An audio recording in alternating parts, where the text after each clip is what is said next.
Welcome back to another episode of the Fast Life Garage, and possibly the last episode of 2020. It's been a great year. It's been a great year of podcasts. We've actually been able to make it through this craziness and still produce quite a bit of content. So really thankful for that. I think we did almost 60 podcasts this year, so that's a good one. This podcast is with my good friend John Jackson, who is an amazing automotive and motorcycle photographer, and he's been in the industry for many years, shot for many different magazines over the years, and still is out there cranking out amazing photos. Before we get into that though, I want you guys to know about Simpson motorcycle helmets. These guys make some sick ass shit. I wear them. I got one of every style of helmet they have. I've been wearing them for years, hundreds of thousands of miles, maybe not hundreds of thousands, at least 100,000 miles on Simpson motorcycle helmets on my head. So check them out, simpsonmotorcyclehelmets.com, as well as on Instagram at Simpson Motorcycle Helmets. Lexin Moto has an intercom system for you. The all-new G16 is the group rider's long-awaited answer to an affordable intercom system. With a 16-rider comm system, Bluetooth 5.0, and music sharing, it'll keep your group connected while traveling together.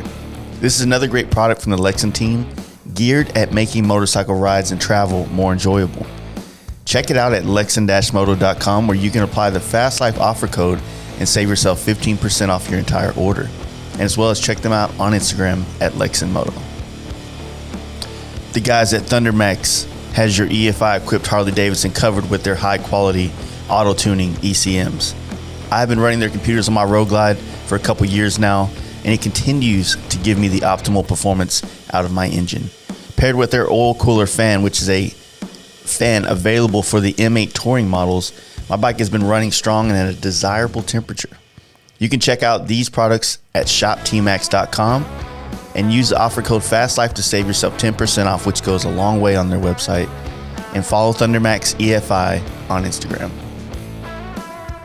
Have you guys noticed my lighting system on my Road Glide? It's pretty badass, right? It's all from Electric Lighting Co. They have a ton of lighting options for many different Harley Davidson models. All lighting is backed by great warranties, and they're all plug and play. You can't go wrong with making the switch or stepping up to Electric Lighting Co. NAM's Custom Cycle products since 1999 has been offering American-made wiring products for all things V-twin, and Badlands for over 30 years has been offering the most reliable and dependable lighting modules in the USA, all backed by lifetime warranties. Find out more about these great companies at namscustomcycleproducts.com, and you can drop the FL 2020 offer code and save yourself on shipping on orders over $100. Check them out. John Jessup's Team Dream Rides out of Stockton, California is a one-stop shop to have your motorcycle customized, maintained, repaired, and upgraded with in-house dyno tuning, parts, and accessories. Also, check out teamdreamrides.com online store to see the full array of products for your bike and you as a rider. And if you're short on cash, you can take advantage of the 100 days same as cash financing on teamdreamrides.com. All you need is a job and a bank account, and while you're at it, give John and the team a follow at DreamRidesJohn on Instagram. Paint Huffer Metal Flake has you covered literally with all the badass flakes and pros you could ever want or need. Head on over to painthuffer.com and you can save yourself 10% by using FastLife26 offer code. And last but not least, you can get some inspiration by checking out all the amazing paintwork created with Paint Huffer Metal Flake products at Paint Huffer Metal Flake on Instagram. Check them out. Over this past year, if you've been following us or heard some of these podcasts, and you guys know that I've really dove deep into photography and trying to work on those skills. And for me, photography came along very early on in my career whenever like in 2004 or 5, whenever I was able to work with a couple photographers for some early bikes that I had built. They were in magazines, and since then I've always had a love for it. And once I started traveling on motorcycles, I completely fell in love with shooting photos and trying to really just capture all the experiences, at least in still form. And this year, I've really dove deep in it, trying to get better, trying to turn it into something more than a hobby. So guys like John Jackson with Not Stock Photo. He's always been someone that I've looked up to even before I met him. And we did a podcast about a year ago, right when we were doing all the construction here in the shop. And we had him back on for this episode. And I think we kind of nerded out a little bit on photography this time, which is kind of what I wanted to get out of it. So, you know, I think that for everybody out there that's whether you're a painter or a bike builder or just a rider, you know, this kind of stuff can make your everything better. Maybe you don't care about social media, and that's completely cool, but learning how to take pictures even with your phone better just makes everything better. It makes Instagram more enjoyable when everybody has quality photos on there. It just, I don't know, I think it's a very simple hobby. They could turn into a fucking very expensive hobby, but it's just going to make your life better, in my opinion. And it's going to show the world your life in a much better light. So, I don't know. I'm going to shut up now. Here's John Jackson, Not Stock Photo. Thank you for listening to me rant. Peace. We'll see you on whatever. Not peace. Damn it. Here's John Jackson. Hey, guys. You ready to let the dogs out? Fast Life Podcast. This yeah, live we're stream up. stuff is a crazy. Well, it's good. I have no signal here, so I can't play with my phone the whole time I'm here. Get money. That way you can Google what I say and see if I'm lying or not. Definitely I lying. made that up. You still get it on me, Yeah. Okay. I like the helmet on the ride. I made my buddy watch Pineapple Express for the first time the other night, and he had never seen it, and he laughed through the whole thing. Dude, Pineapple Express is one of my generation's Porky's. You know what I mean? Me and the wife just watched Porky's the other night. Yeah. We were like, I was like, you ever seen Porky's? She goes, yeah, when I was like 15. And I was like, I think I was like 17 the last time I seen it. We should watch it again. Dude, yeah, I saw it popped up on like Netflix or Amazon. Yeah, so like I think one it of was them. Amazon. Yeah, so I want to check it out. I haven't seen it forever. Well, I think Pineapple Express is one of his underrated movies. And then we watched Observe and Report. Mm-hmm. Because that came out the same time Paul Blart did. So like everybody goes, oh, that's that Paul Blart movie. It's like, no, this is different, totally yeah. different. that whole era from like Superbad, like that, you know, that group that James Franco and all them, like all the movies they did in that, like, what would you say, like 06 to 12? Oh, yeah, definitely. All of them are classics, Yep. man. Fucking, even like I Love You, Man. You remember that one? Well, I Love You, Man. And there's that one Role Models. Have you ever seen Role Models? Role Models is great. And it's just like, it's like stuff you can't really let a little kid watch. But it's like, but I think it reminds us as when we were kids, like stupid stuff we did. And I think it just came at the right time when we were all like in our 30s and getting late 20s. And it was like, oh yeah, that's what it was like when I was in high school. I don't think there was like that really funny kind of quirky kind of thing for like the early 90s. You know what I mean? Yeah.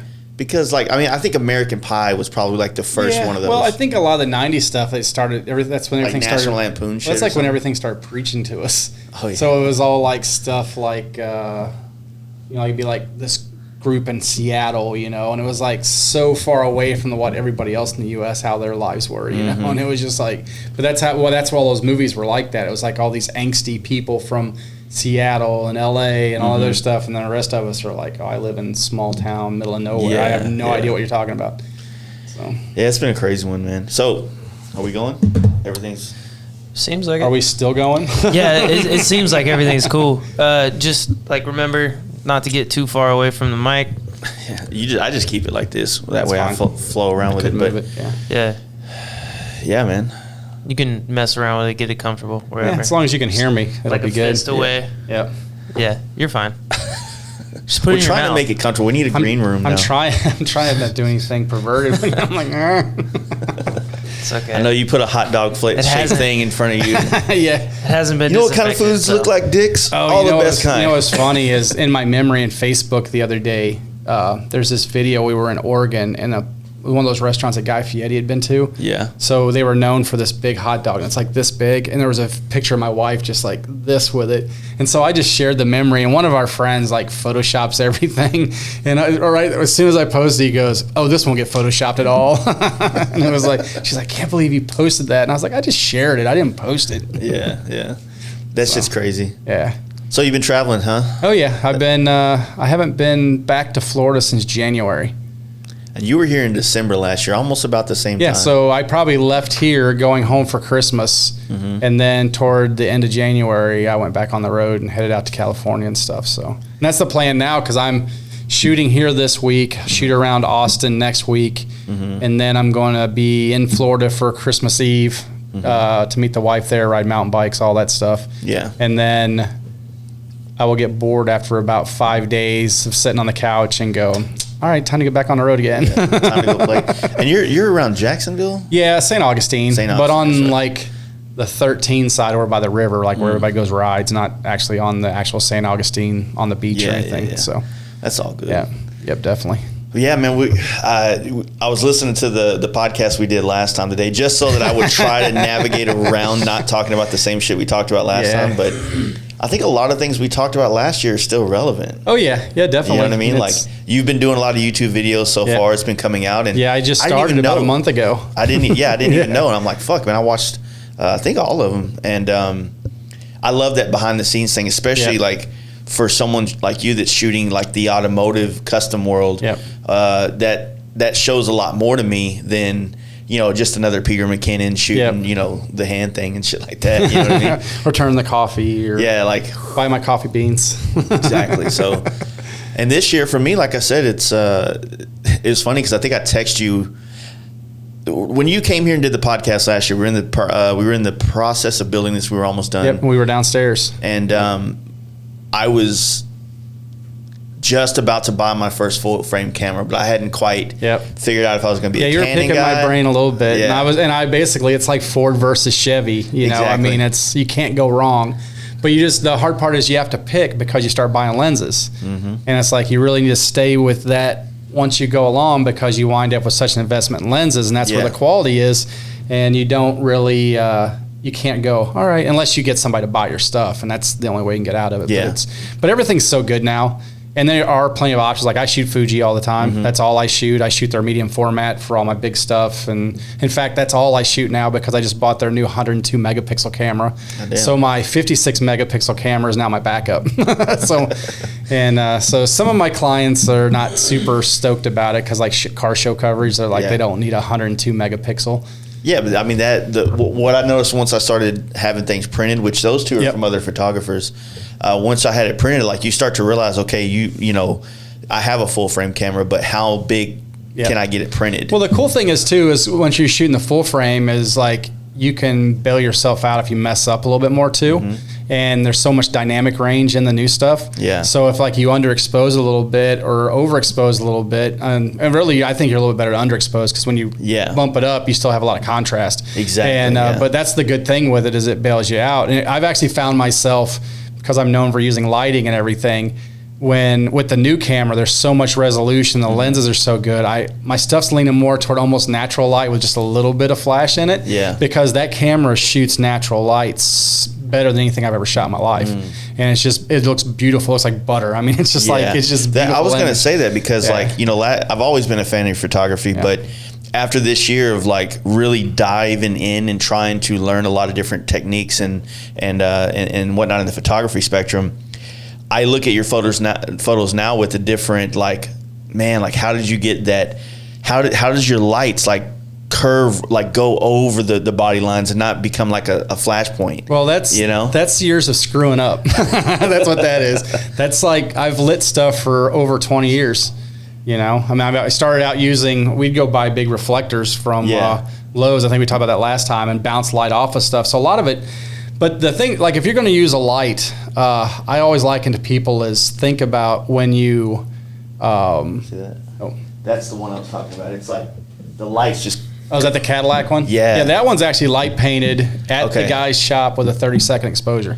Yeah, I was going to say. And I took that all, like, you can combine those exposures pretty good, but that is actually all one exposure on that one. Dude. And it's like, a lot of it's just luck. Well, and it's heavy metallic, so I mean, it's. Yeah, the thing about it though, it's like, you know, for a lot of people that might just swipe past it, it's like, as somebody that knows, like, fuck, man, like, to get the lighting in the right spot, to even have something good to start with. Well, what you'll figure out too, and a lot of it is a lot of people want to jump directly to lights. And I always tell people it's best to work on natural light and work on your horizon lines and all the other stuff, because then when you go to set up your lights, you think about it. Because when you shoot a car or a bike, you don't normally let the sun just blast the side of it. You kind of off angle a little bit, let it catch the flake. Do the exact same thing with the lights, and that's the one main recommendation if somebody wants to light stuff that I recommend is like look at it like you would light it with the sun. Like when you walk around a bike, or you see a flake tank you've done, you can see the way it turns and what looks the best. Well, it's the same way with throwing light at it. But the hardest thing not to do is overlight stuff, because they're so powerful now, and you like crank it up to 10 and fire it at it, and it's like, oh, it looks like crap. And it's like, yeah, but if you just shot it at like 3, it'd have been like a natural light, you know? I've got a couple lights, but they're kind of like more entry level ones, like because I didn't really know if I was going to even like going down that path. I think more of the stuff that I've done this year has just kind of been more of just a recap of what took place this weekend, kind of photography. And as I start getting into trying to get into more understanding what light will do to the shit, it's still like I have photos I'm proud of, but to be like where like I feel like I'm proud of them because I accidentally got a good shot. To feel like I can do that every time I walk out with a camera, I feel like I got years and years. Well, that's the thing is you need to have everything in your bag, you know. So like no matter what the circumstances get thrown at you, you can still take a decent picture if that's what you want to do. You know, and it's like, and it's easy. It's like everything else in life. It's easy to do the easy stuff. It's like being stuck in a studio or shooting with a white background or shooting, you know, next to an old building and light painting it. It's like, if it's the same thing every week, then it gets easy. So you need to like push yourself to try new stuff. So I think you should try to light stuff that way. You should try and shoot with natural light. You should try and do, I mean. What do you light painting with, like a?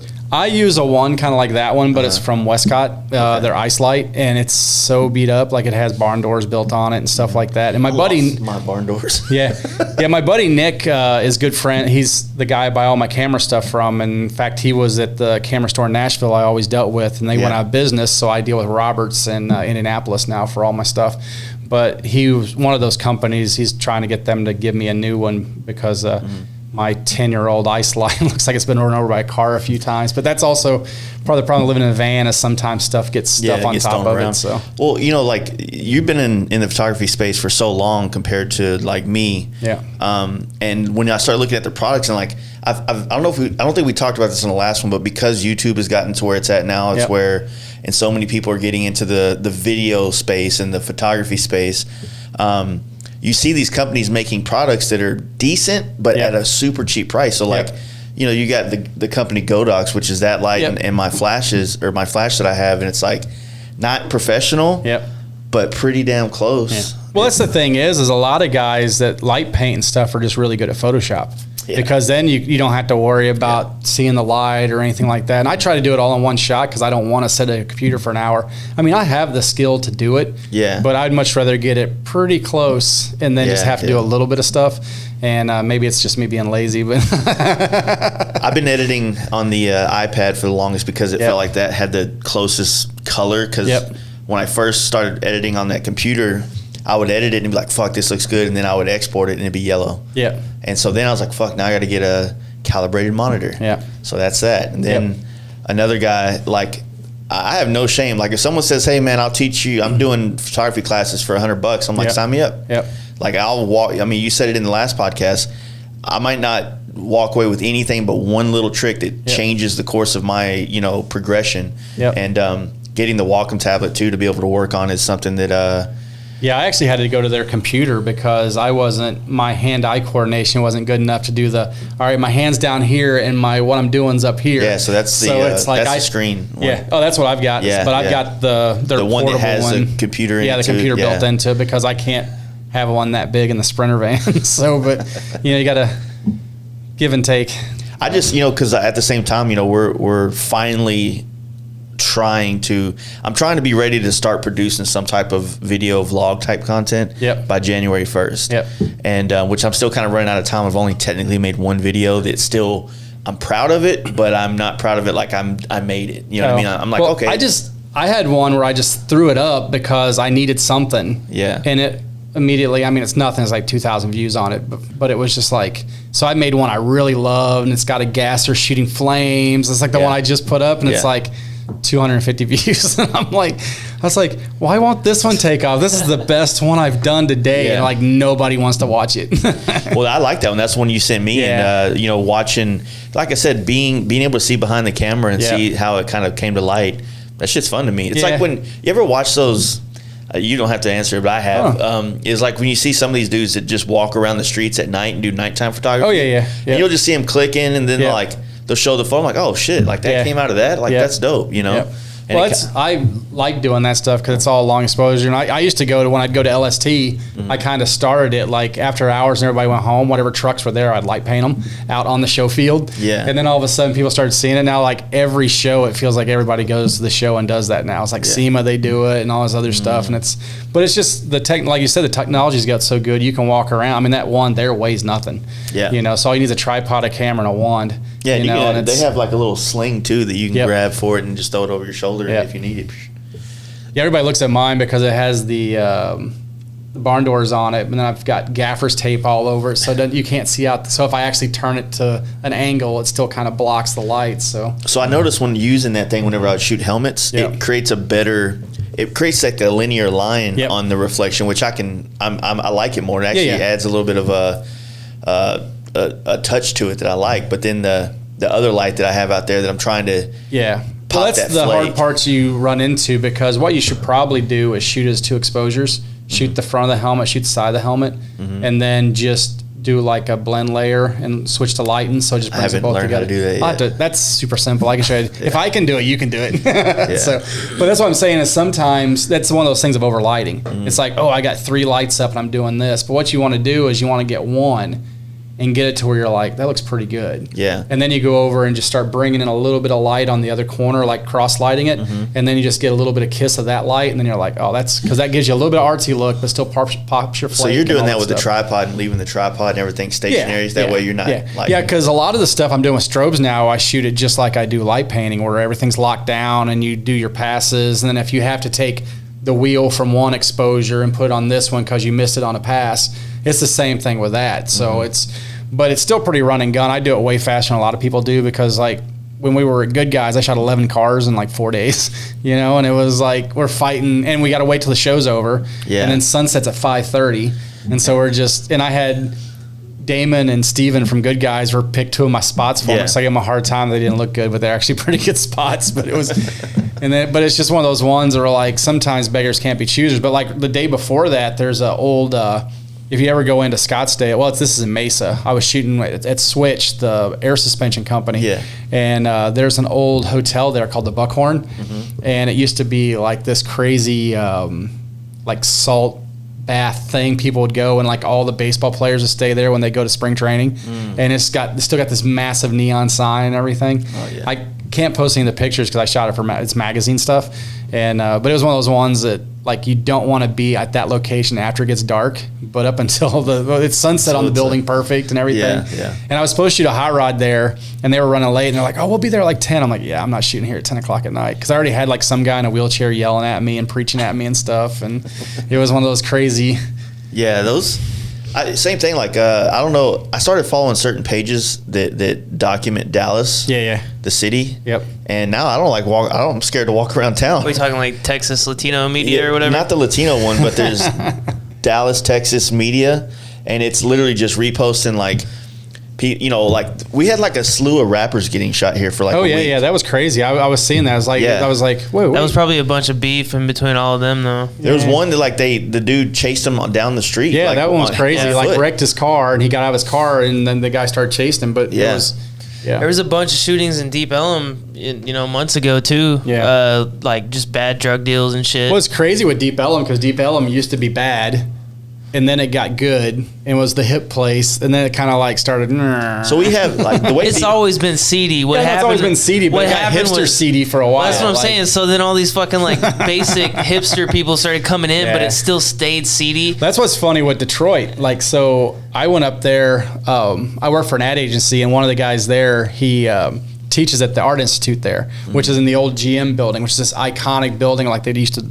Design cars and stuff. They're like the 60s caddy and stuff. So I was like, I just went to see the building. But when we were leaving, we stopped for dinner in like this old jazz club. It was like an old speakeasy back in the day.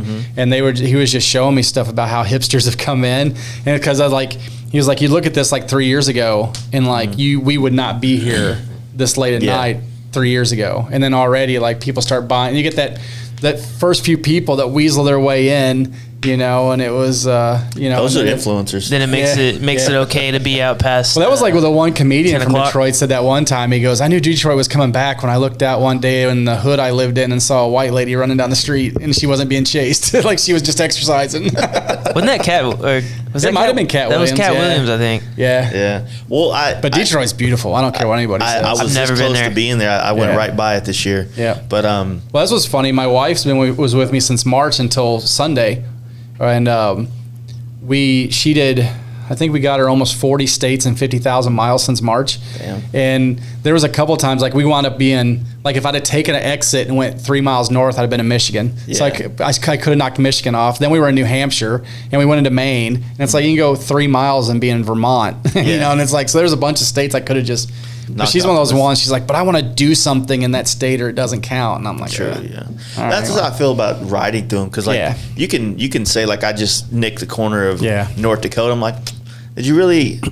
Maybe you should just go in there and have a beer or something. Well, this is the first year because I always wind up. I stayed at a lot of state parks because they're cheap. Yeah. Plus, the facilities are always great because you're either on a lake or they're on trails. And I mean, if you want to go for a run, try and stay in shape. You're not in like park next to like cattle at an RV park. Yeah, exactly. And this is the first year that I haven't done Michigan at all in like 5 or 6 years because I have a line of the stickers that you have to buy to stay, like the state passes, sticker windows, and I was like, I didn't get one for 2020, and so it's the first year I haven't made Michigan in forever. I've actually done more traveling this year than I ever have in my life, and I swear every time I'm on the road, I'm on one side of the state and you're on the other. Oh yeah, and I'm like 4 hours behind you. Were you at Sturgis? Yeah. I went right through there. In fact, I got pulled over for speeding for 75 and because they lowered the speed limit right there. Well, no, they got me before they lowered the speed limit. So I'm driving down the highway and I'm outside of what's the town to the west there that everybody stays in? Spearfish? Spearfish. Yeah. So I'm coming into Spearfish and it's a 75 mile an hour zone. And I got the cruise at 78, 79 right there on the Sprinter. And I'm just like, dude, and I see a Mustang in the center. Yeah. And I was like, man, that cop car looks cool as a Mustang. It's all blacked out. The South Dakota logos are all dark on it and stuff. And I'm looking at it as I go by. I never hit the brake because I'm 4 over, and all of a sudden I see his taillights and his wheels turn. And I'm like, ain't nobody around me. I looked at my wife and said, I think he's going to pull us over. She's like, how fast are you going? And I was like 4 over. And then he gets out behind me and rides beside me for a while, but I never hit the brakes. So, like, if I would have slowed down, he probably would have never pulled me over. But he pulled me over, and he goes, well, we got to slow you down because it's bike week up ahead. And, like, a lot of the motorcycles are doing a 65. So I was like, well, you should probably pull them over then for, like, going under the speed limit. But why go to Sturgis and ride on the interstate? Yeah. Because there's so much good back road. There is, but, like, as someone that goes all the time, and I'm always trying to take you need to get out of that traffic, too, sometimes if you're trying to get someplace. Those back roads, yeah. They're great, but, like, you can find yourself spending half a day trying to get from, the Mount Rushmore back to Deadwood, because he just gave me a warning, though, so it was fine. But we were joking. That's actually literally the first time I've been pulled over in like a 500,000 miles. Damn. Yeah. 500,000 miles. Yeah, it's crazy. I'm the same way, man. Like I'm 4 over. Like if you're gonna give me a 4 over ticket, I'm just gonna take it because that's worth the gamble. Yeah. Well, I have the warning posted on the ceiling in the Sprinter, but he was super nice. It was funny too because he comes over the passenger side of the Sprinter, and he goes, "All right, I'll meet you back at the car." So I come out the side door. I got out the front door and walked around and walked on the passenger side, just like a normal person would do. So I go over and I get to the side and get ready to open the Mustang's door, and I look in, he's not even there. And he's standing at the back of the Sprinter watching traffic, waiting for me to come out the driver's door. And I was like, you might want to pay attention. I was like, obviously I'm not going to do anything, but I was like, I could have stole this cop car because it was running. I was like, but he was a super nice guy, but he was just trying to get me to slow down because all the motorcycles. And he did give me that warning that they lowered the speed limit, and so I think that's the main reason he pulled me over is to keep me from actually getting a ticket. So. Yeah, that was a weird thing because I saw they lowered it, and because coming in it's like 70, 75, something like that, 75. And then it goes down at 65. It's like. And dude, 65 is like, oh, it was painful. It was painful. it's like, get this shit over with. And then man. everybody's doing the exact same speed because they're afraid of so everybody's doing 65, so everybody's just clumped together. Yeah. And like one person's doing 64 and one's doing 66, and it's like, oh, this is worse than just letting it be 75.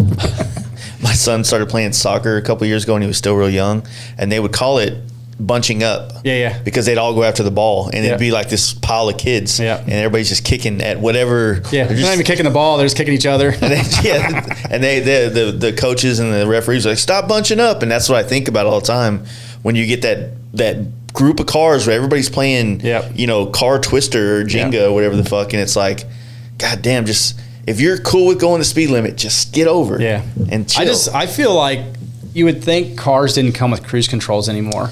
Yeah. But I think what is happening is a lot of people have the lane assist. And so when they get close to a car, they have it set to like 4 or 5 car lengths. So they just start to slow down. And it's not them. So they have the cruise on, letting the car do a lot of the stuff. So like, they'll pass you and then they slow down like this. And it's like, well, it's because they're using lane assist. It's not because they're an idiot. I'm a big fan of cruise control. Man. That shit is. Well, the Sprinter runs great with the cruise on, but you still have to have momentum. Like coming over here is all rolly, coming the back way from Burn It. And it's just like, I'm just trying to make the momentum. And then you got people like cutting me off. And I'm like, I'm just trying to keep the momentum going. I was like, I'll run 80 this whole road. I don't care. Yeah. So you ended up picking her up in March? Is that what you said? I was here in the 1st of March for the Good Guys show. Yeah. And I was sitting in the parking lot. It's pouring rain. 11 o'clock at night, they send me a text and go, hey, the show's canceled. And I was like, oh. So I was like, well, I'm going to Phoenix to shoot the MBR car at Squeege's. I had to shoot it for PPG. And so I went out there, and I was out there for a couple days, and she calls me, and she goes, hey, I think they're sending us home. And she's like, where are you? I was like, Phoenix. She goes, I'll call you back in just a little bit. And when she called me back like a half an hour later, can you get me at the airport 11:30 tonight? And I'm like, sure. Yeah. And then we thought she'd just be there for a couple weeks. And because we've been married for 12 years, and we've never spent as much time together as we have this year. And I was like, and everything's still okay. Yeah, everything's still okay.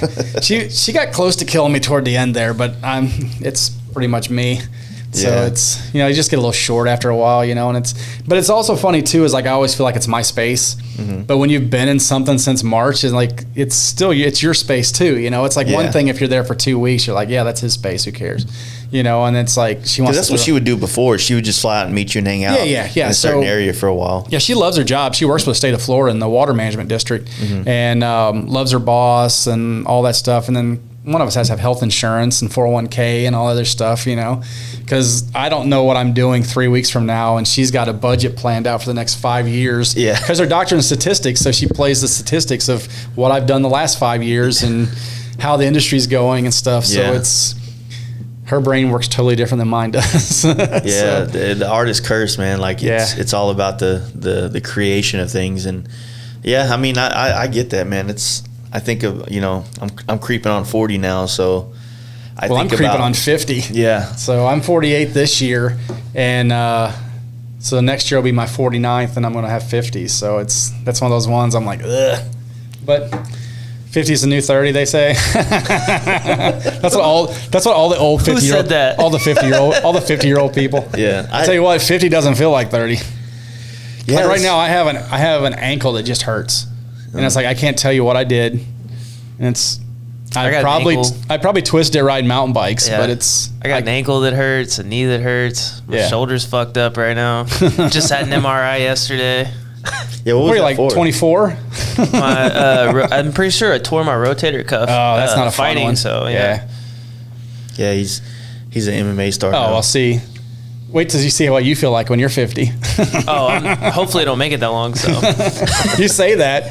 I'd say stuff like that when I was younger too, and then like, 70 looks pretty nice. Yeah, you just want to keep lengthening it out. Yeah, I actually, to be honest, I think I'm having more fun at 48 than I did at 28. Probably. I mean, you got a lot less like mental bullshit you're dealing with. You got more money, or you're not even money, but you have more. I don't think I have more money, but like you're more confident in where you're at in general in life. So you have less shit to worry about other than just doing things that you enjoy doing. Yep.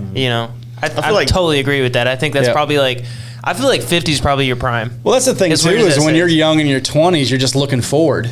you know, and then when you get to like 48, you're like, you start looking back. You're like, oh yeah, look at all this stuff. Yeah. And then you regret like, oh, I should have done this, should have done that, you know. And yeah, you get to your highest level of wisdom. Yeah. That you would probably achieve in your lifetime. Yeah. Yeah, that's one of the things I did this year is we took more selfies together. Like we have more pictures together from this year than we have. Like we didn't even have a photographer at our wedding. You know, like we don't have any pictures together. And it's like all the ones I have is her like jumping a mountain bike or, you know, stuff like that. So I don't really like being in pictures. Yeah, I don't either. There's a reason why I take them, because if you take them, you can be behind the camera and behind it, not in front of it. So I realize that, like I guess I'm pretty self-conscious about, you know, certain parts of my physique. I'm not gonna say anything. But you know, it's like being behind the camera is a lot more. It's different, but at the same time, like it's a fight to try to get to the point where you're confident just pulling out a camera and going and being that guy laying on the ground in front of a car show or bike show to get a shot. You know, it's like. Well, that's what's funny is my wife always laughs because I'll look at stuff she wants to go do and I'm like, I don't want to be in a crowd. She's like, you were just at a 10,000 car show. Yeah. And I'm like, yeah, but I was working and I knew what I was doing. And I didn't have to go stand in line to do anything or, you know, and stuff. She signed us up for this big music festival in Iowa next year, which like Tyler Childers is at it and stuff like that. And she really wants to go. Yeah, so she's super stoked about that. And I'm just like, yay. I mean, it'll be fun, don't get me wrong, because I love music and stuff, but it's just one of those ones. And but we've been trying to do that. We've been trying to see, what's really was crazy is we had made plans to see more music over the last couple of years. And then COVID hit and a lot of the music stuff. And it's like, it's not the same. I mean, you can't just, here's someone's got a live stream. Which Clutch had some cool ones this year. Like if you follow the band Clutch at all, but like some of their live stuff from their basement was awesome. But it's still not the same as going to see Clutch at like a bike event in Maryland or something like that. You don't feel it. Yeah, you don't. Yeah. You don't feel in your chest or anything like that, you know, and it's just like, you just don't feel the energy. Yeah, it doesn't have the power that it would. Well, it was like I went and saw Whitey Morgan in Jacksonville, and there was 200 people there. And I mean, he put on a great concert, but then I saw him someplace else that had 2,000 people, and it was like totally night and day different, you know? And it's like, but it was probably the same energy from him, but just the crowd energy going back from the 200 to the 2,000. I mean, it depends. If you're like 200 in a small venue, that would probably rock hard. But like, if you're 200 in a 2,000 person venue, well, that 200 one too was Jacksonville. So I think a lot of people, it's like, there's so many scenesters. They're like, oh, it's the cool thing to go here. It's like, well, do you even like Whitey Morgan? Right. Or are you just there because that's what everybody in your scene's doing tonight? Yeah. You know, like a lot of them are just walking around, like they're not even paying attention to the stage. Like you'll get your core people like down the stage and singing along and stuff. And that's like, that was 30 or 40 people, the 200 crowd. And it seemed like everybody else is walking around with beers and stuff like that. So that's how it is. They call that loyal followers. Yeah. Sometimes you get disappointed when you see bands though, because I remember when I went and saw Reverend Horton Heat for the first time, because like you'd listen to the albums, you're like, oh, this is gonna be great. But then it's like exactly listening to the album. Like all the notes are the same. Like they don't play anything extra. It's just the same thing with Horton Heat. You know, and it's like I love Horton Heat on CD, but I'm like, I've seen them live 5 times, and it's like, that's how I feel now. Yeah. You know, I actually got into an argument about that. I'm in a band. Oh. So I do lead guitar and vocals. Yeah.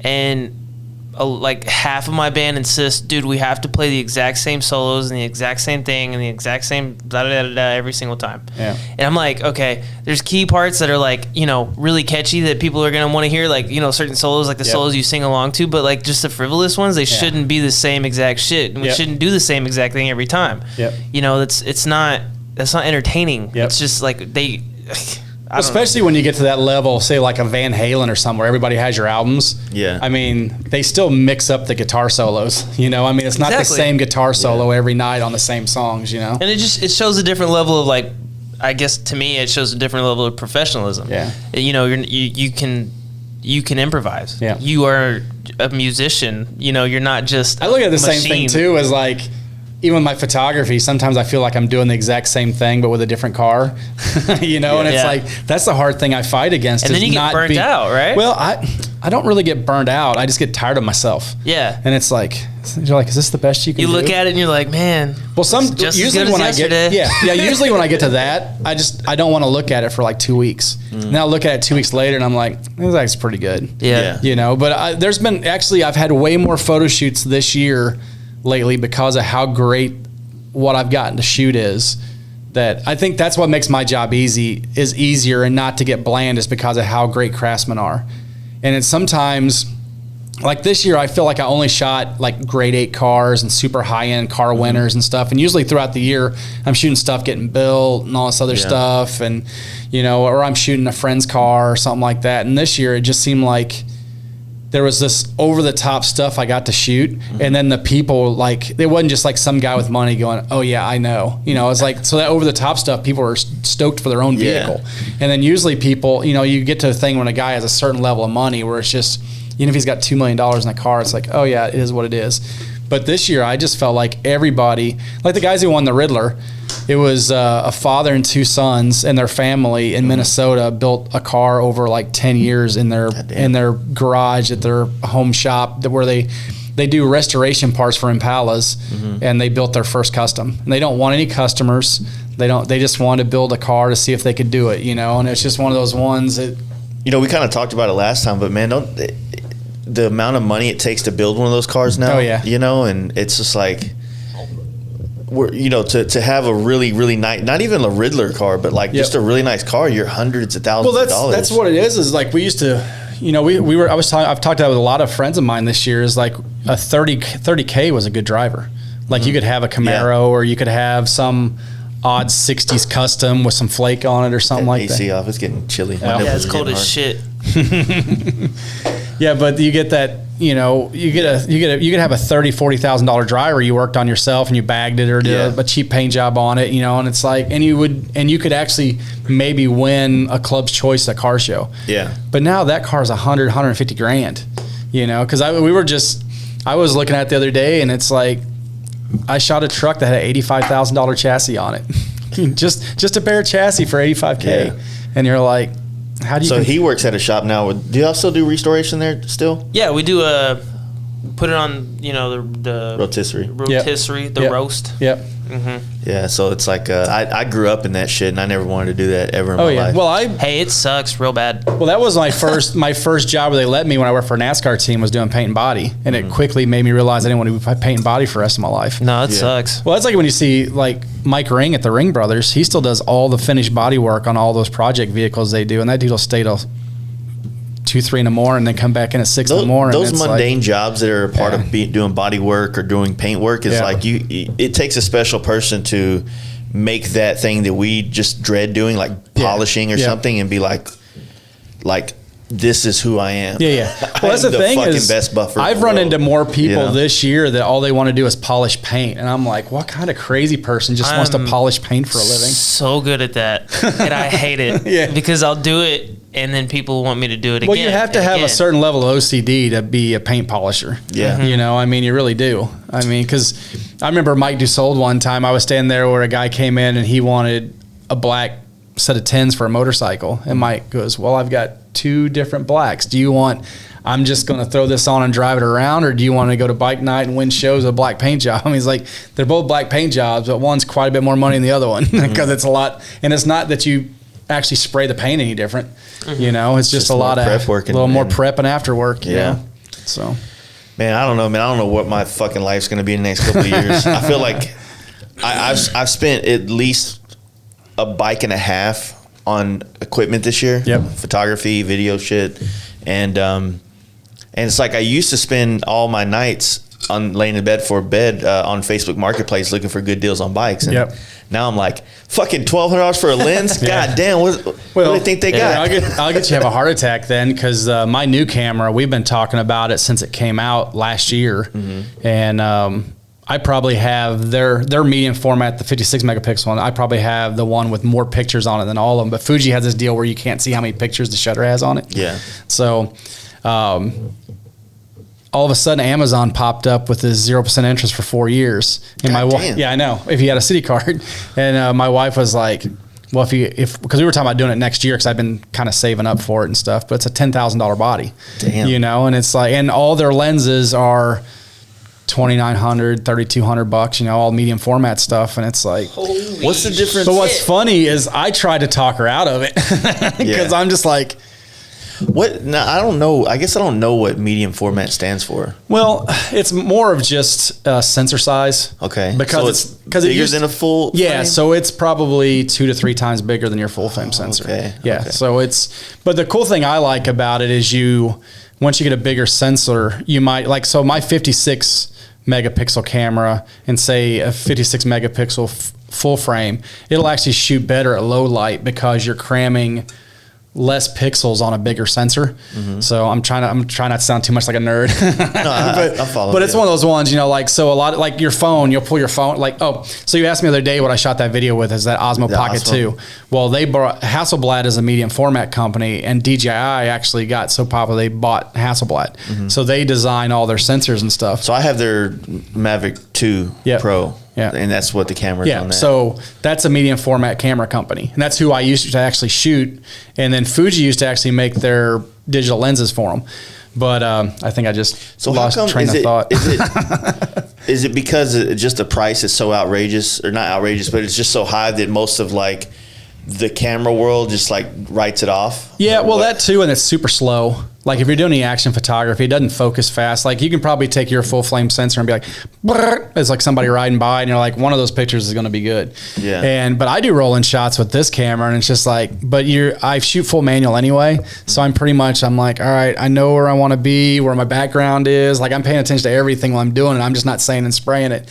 But the 56 was super slow and took 1 frame or 2 frames per second or something like that. But the new one's going from a crop duster to the stealth bomber, and it shoots 10, 12 frames per second. I mean, I've never shot it full deal, but it's actually fast, and its focus is always on point. Like I've never really used the autofocus on the other one.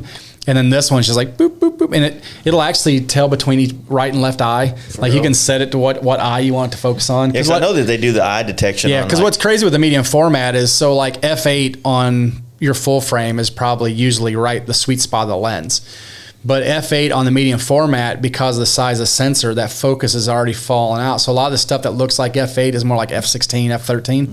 So, but then I can bracket the ISO on it instead of bracketing the shutter, so I can get the shutter where I want so much light coming from natural light and my lights that now I can bracket the ISO up to 5,000-6,000, and it's still a usable picture. Yeah. So it's... Yeah, that's one thing I've been trying to learn too with using ISO and trying to... Well, what we should do is... I learned that from a photography teacher that I'm just buddies with, and we were just standing around talking, and he's like, the new Nikon stuff's gotten so good, I just bracket ISO, and I had my Fuji, and I was like, ding! I was like, why didn't I ever think of that? I was like, because basically ISO, it'll make it brighter or darker, but it just won't really change the quality of your light. What's coming in, your shutter stays the same and the strobe stay the same, but it'll just make it a little bit brighter. And then until you start getting up to 5,000-6,000 and getting above, it doesn't really affect the noise on it. And it also depends on what you're going to use it for. So last night I shot that helmet. No lights. Just I was in Deep Ellum, and they're waiting on our bike night, and so the sun was going behind the buildings, and I was like, there's no cars down there at this time. There's a dead spot at Deep Ellum between 4:35 and 7:30, and then it picks back up for all the bar scene and shit. And so I just took that new helmet I got out there, set it on the ground, and just that picture looked cool. I liked it. It was just trying to, I got 5 or 6 shots before a car came, and then I just, real quick threw it in my phone, edited on Lightroom, and then, I shoot everything on the RAW. So bracketing the ISO on that is you could get your shutter exactly where you want those backlights to be, and then, with as much light coming in, then you could just mess with the ISO a little bit up and down to get the rest of the image exactly where you want it. Yeah. Because your full frame sensor that camera still works really good at, high ISOs and stuff. So yeah, I think I was asking you last year about that Canon EOS R mirrorless, and you said you had a buddy that had one. Yeah. And I actually bought a 6D Mark II, which is a full frame as well. That's a great camera. Yeah. And then I sold an FXR. Yeah. How bad is that? You can sell a car and get a camera. Yeah. So I sold this FXR that I was going to build, and I went and bought the mirror. It was right before the new R5 came out, and I was too impatient to wait a week. But that camera ended up selling out. something dawned on me what I was saying a while ago when I was talking about the crop duster to a stealth fighter. Yeah. It's like, so that camera at 10,000 basically performs as good as the $30,000 to $50,000 cameras that are out there. So that's the good leap that Fuji made, is you can get a $10,000 camera. In fact, they just did a software update where you can take a 400 megapixel image with it. And I haven't used it yet. So you're saying there's cameras that are Oh yeah, so like Hasselblad in phase 1, if you get into the 100 like megapixel photography cameras. Yeah. Well, my Hasselblad that I used to shoot back in the day was 30 grand. Fuck. Yeah.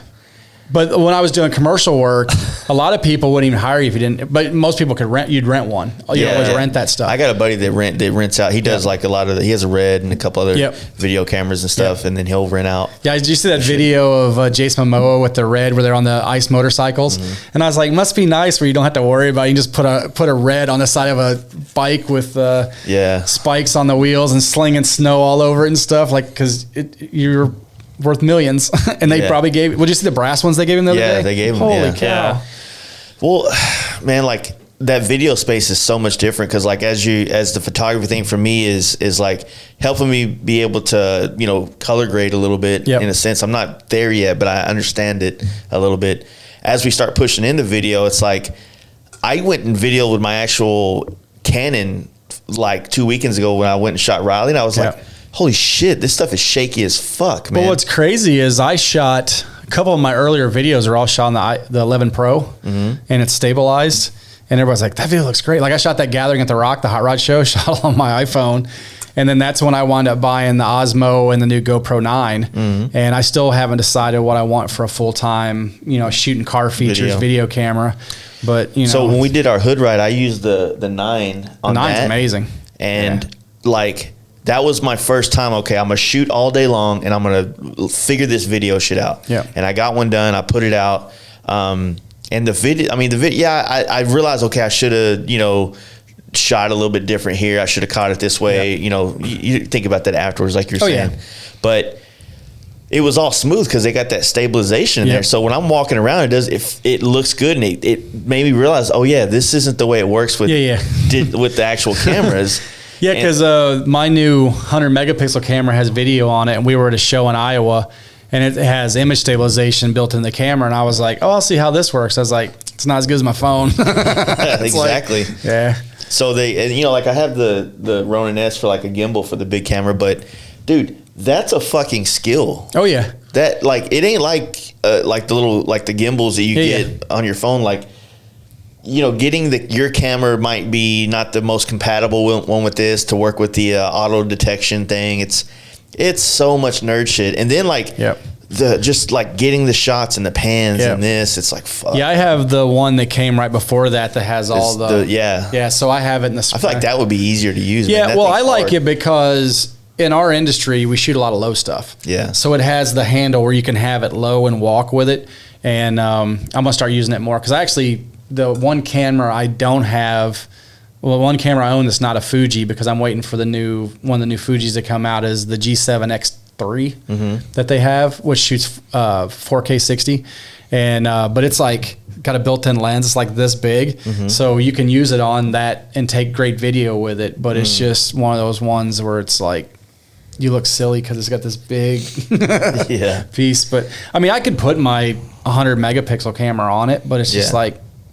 Your chances of bumping into stuff with that is a little bit easier than. So, one of the things that we're trying to do next year is like vlog the bike trips and the events and all the things we go to, similar to what you do. Yeah. And so it's like, okay, well, the GoPro is going to be the thing I use just because of I don't have the skill to take that camera or my other camera, put it on that. I can't throw that in my bike. It's too big. Like I'm already. That too, and you can't just throw it in a box and then pull it back out and it's still lined up. Like you have to reset everything. And then even my drone, like I have that drone that I want to use more, but even that, dude, that's a fucking skill in itself. Oh yeah, being able to fly drones, and now I got to do it with riding at the same time. I had the one good thing about it is that follow function on it's really good. Yeah, that's what I'm hoping. And I actually just ordered the new Mini. That's the one I want now because it showed up and burned it half an hour after I left today because it wasn't supposed to be here till Friday. And so it showed up today, but I got it because you don't have to get registered for that one. And really, I just want it for just intro stuff. I don't need it. I'm not shooting professional drone footage. I mean, if someone wants that, you should hire a drone guy. Yeah. You know? I think I might try to sell mine and see what I can get for it and then go get a mini. Because, well, even if you could sell it for, then get you into the mini, you know? Yeah. So. And the thing is, like, the mini's so much smaller that it'll fit in the saddlebag. It doesn't take up as much. Well, that's perfect for bikes, estate. you know? I mean, it's... You know, that's one of the good things about, that's one of the things, like, I have, like, my Pro is, like, I have a bag of wires in the Sprinter. So it's like it's jammed in that because the controller broke. And it was going to cost me more than I paid for the thing originally to get a new controller for it or get the controller fixed. And I was like, it's for parts now. So this one came out, and I'm going to actually give it a serious go at flying it. Stuff, So yeah, man, it's the video space. Like, that's what I was telling you about that one guy that you watched yesterday. It's like, we talked about this a little bit last time you were here, but getting into YouTube and, like, being normal, like who I am and doing the normal shit that we do, I want to do that without playing this whole, like, not pay to play, but do what everybody else does on YouTube to be good or to be accepted. Yeah, well, the thing that's funny is we're actually in like, a lot of the people that watch us, they all want to be where we're at. So all you have to do is do what you do. And people will follow you for that, you know, because I'm all like the first video, I was like, it took me a week to figure out, look at a video as a head. Cause you gotta lay that story out. Yeah. So you gotta go from beginning to end. And usually I'm just like, I'm constructing a picture and that's the picture. And now it's like, all right, I got to start constructing something from this morning that lasts till this evening. So you got to film your whole day and then try and think while you're doing it, how you're going to lay the story out, you know? And it's like, truth is stranger than fiction. So, like, my buddy's giving me a hard time. It's like, you seem so stiff, and it's like, this is not how you are. So, like, this video I did in Arizona for the pre-party Dinos, I started with emptying the sewer on the Sprinter van because that's how my day started. And I was like, who else gets to go to a car show and they have to dump their sewer before they go to a car show? Before I came here, I dumped my sewer. I went and checked into where I'm staying and dumped the sewer in it because the black tank was full. So, yeah. Well, that's kind of the thing. Is like, I want to show that. I mean, obviously, I can't say my favorite F word on it, but at the same time, like, I don't want to be. I just everything on YouTube, right? Like, every bike guy does the same thing, and I'm not trying to talk shit. I'm just saying, like, they're all doing the same model, and, you know, they're all, like, following the same trends. As soon as Harley says something, everybody's got a review on it, but nobody even has it. Well, it's like all the ones where they make fun of people. Like, there's a whole page that makes fun of influencers on Instagram. Influencers in the wild, baby. Yeah, influencers in the wild. Yeah. And then there'll be pictures of, like the wife walked in, her husband just got a new Xbox, so he's filming unboxing it, and she's like, I don't even know who this guy is. Well, that's also the timing of that. Well, this is how the culture's getting, you know. Yeah, it's like everybody films everything. The timing of that whole influencers in the wild coming out, and now it's a joke, and I'm actively partaking in it. When I see people doing it in the street, I'm like, oh, look at them. And it's like, then here I am putting a fucking helmet in the middle of the street.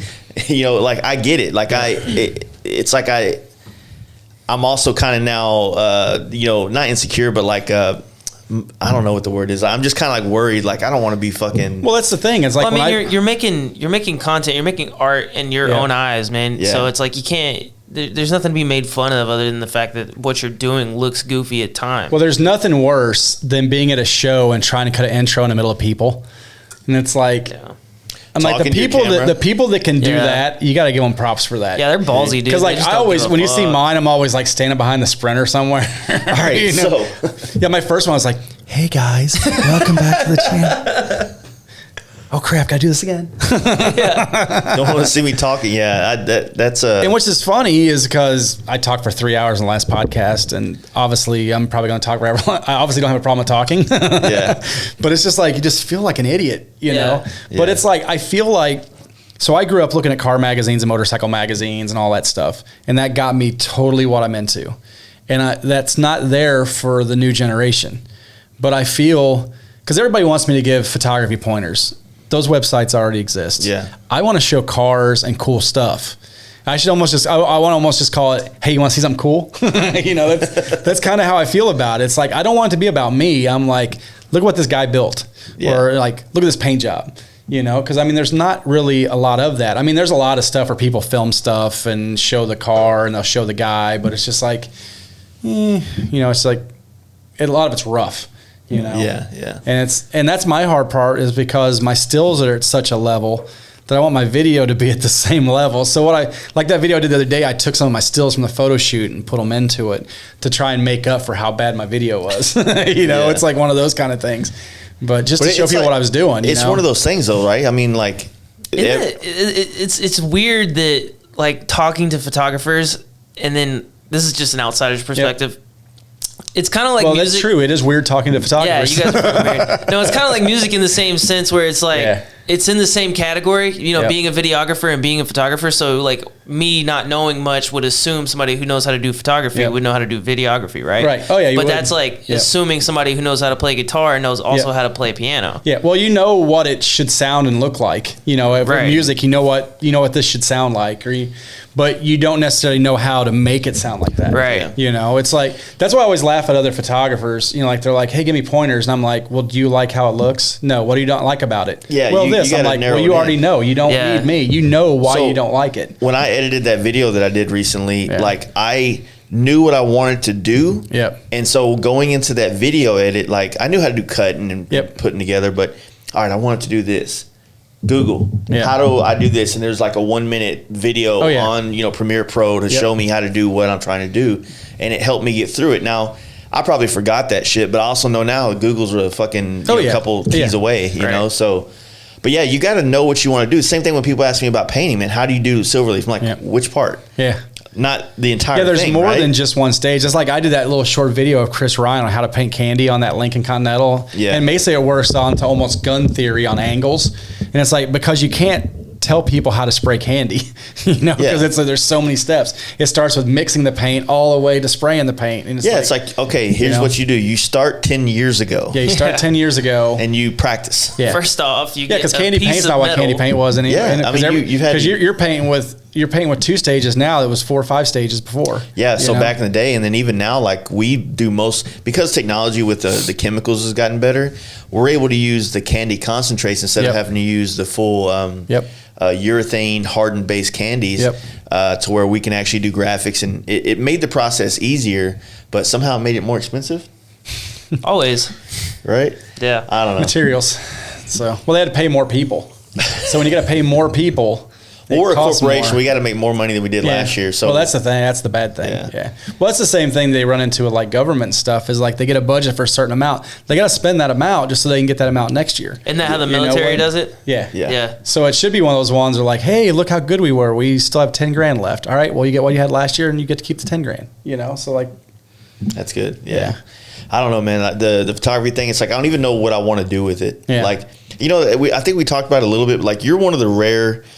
I'm not gonna say rare, but like you're one of the guys that figured out a financial path with photography, which all my local friends and all the people that I've made that I would consider like at my level or a little bit above me, not quite where you are in a professional sense, but just enthusiasts, right?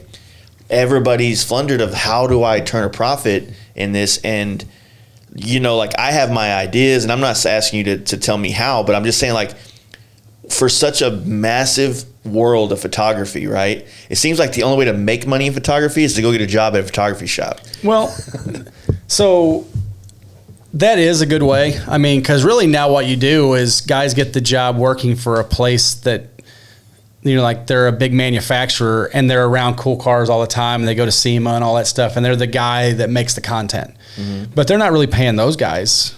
Yeah, like a lot of the Harley dealerships will have a media guy, and he has to take pictures of all the bikes. Yeah, he has to do all the updates, and it's like, that becomes like, that ain't art. You know what I mean? Like, that's not creation. Well, it's the same as the guy that takes pictures of cars at the dealership for them to put on the website to sell. They don't want artsy pictures. So we need you to unblur that background. Yeah, and then my wife will probably take offense to you saying that I make a profit. Well, the thing is we spend a lot of money because what keeps me busy is the fact that I'll go anywhere, and it's like, all I want to do is take pictures. Like, I'll shoot every day, and I have no problem shooting every day because that's what I love to do. And I love being around cars and bikes and anything with wheels. And it doesn't really matter. If you like it, I want to shoot it. Yeah. And a lot of people, they see my work and they're going, I'd love to have him shoot my bike, but obviously he's way too expensive. I'm like, you'd be surprised. Just ask. Like, if you're not a company, Yeah, I you know, it's like I'm definitely on the we'll work for food sometimes, and so. But well, it's the other thing, like I had something there, and that's like me. It's all like. Old age catching up. Yeah. Like, what were we talking about? What? Did someone take a picture? No, that's the weird thing about it is figuring out how to.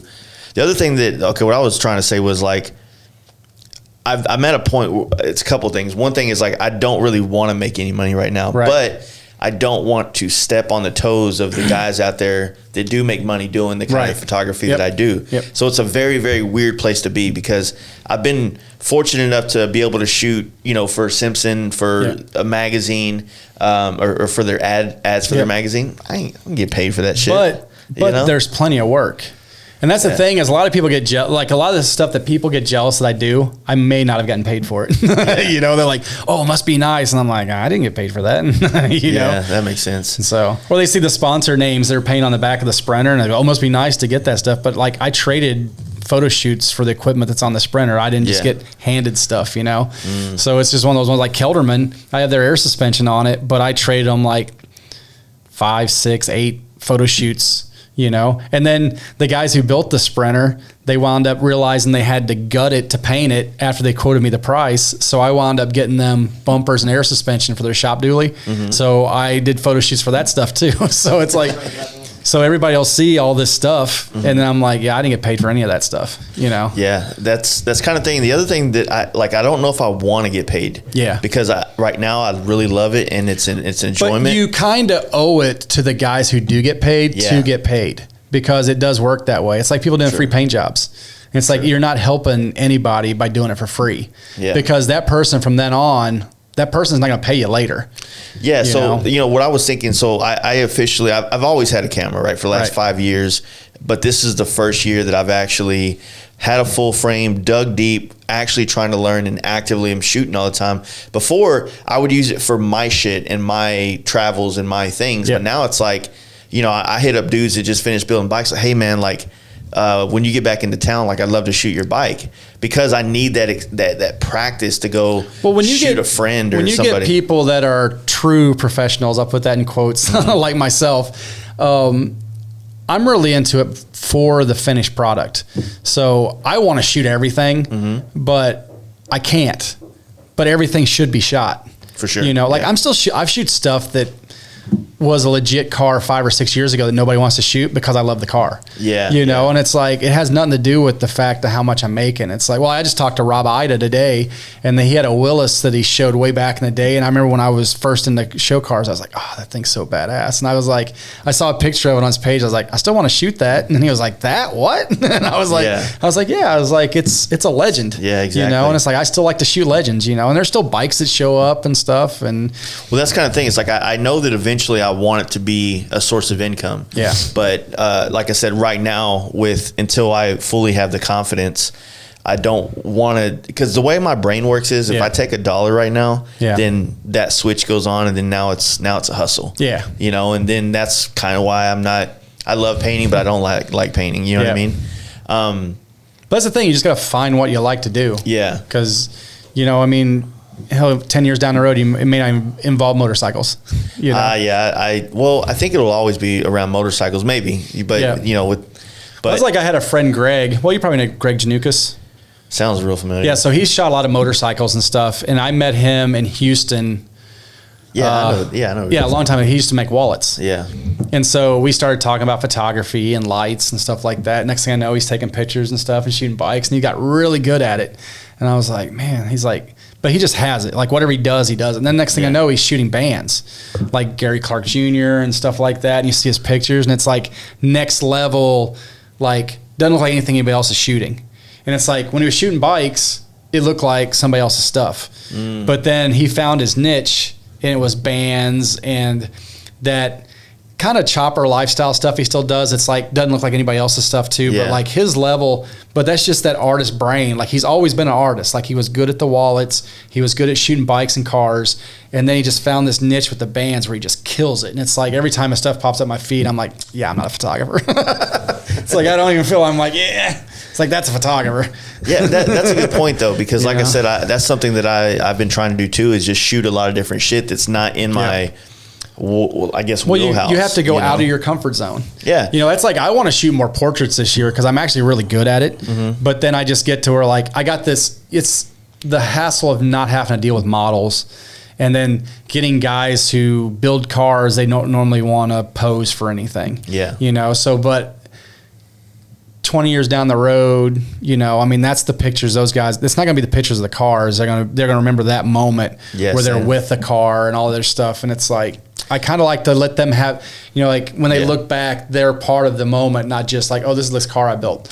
I like doing that too. And I feel like every time I ask them to stand behind or stand by the bike or something, that I get this uncomfortableness. But what I like to do is like set them up. So I say, all right, so move the bike like this. And while they're moving the bike, you get more of these natural movements and like normalcy out of it. That's why I always say bikes is so easy because of that. Because one, you can put it on a sidewalk somewhere and almost anywhere and shoot it. Yeah. And but then people actually have to interact with the bike more. Like if someone they got to get them to move the car. They got to get in the car so you don't see them. Yeah.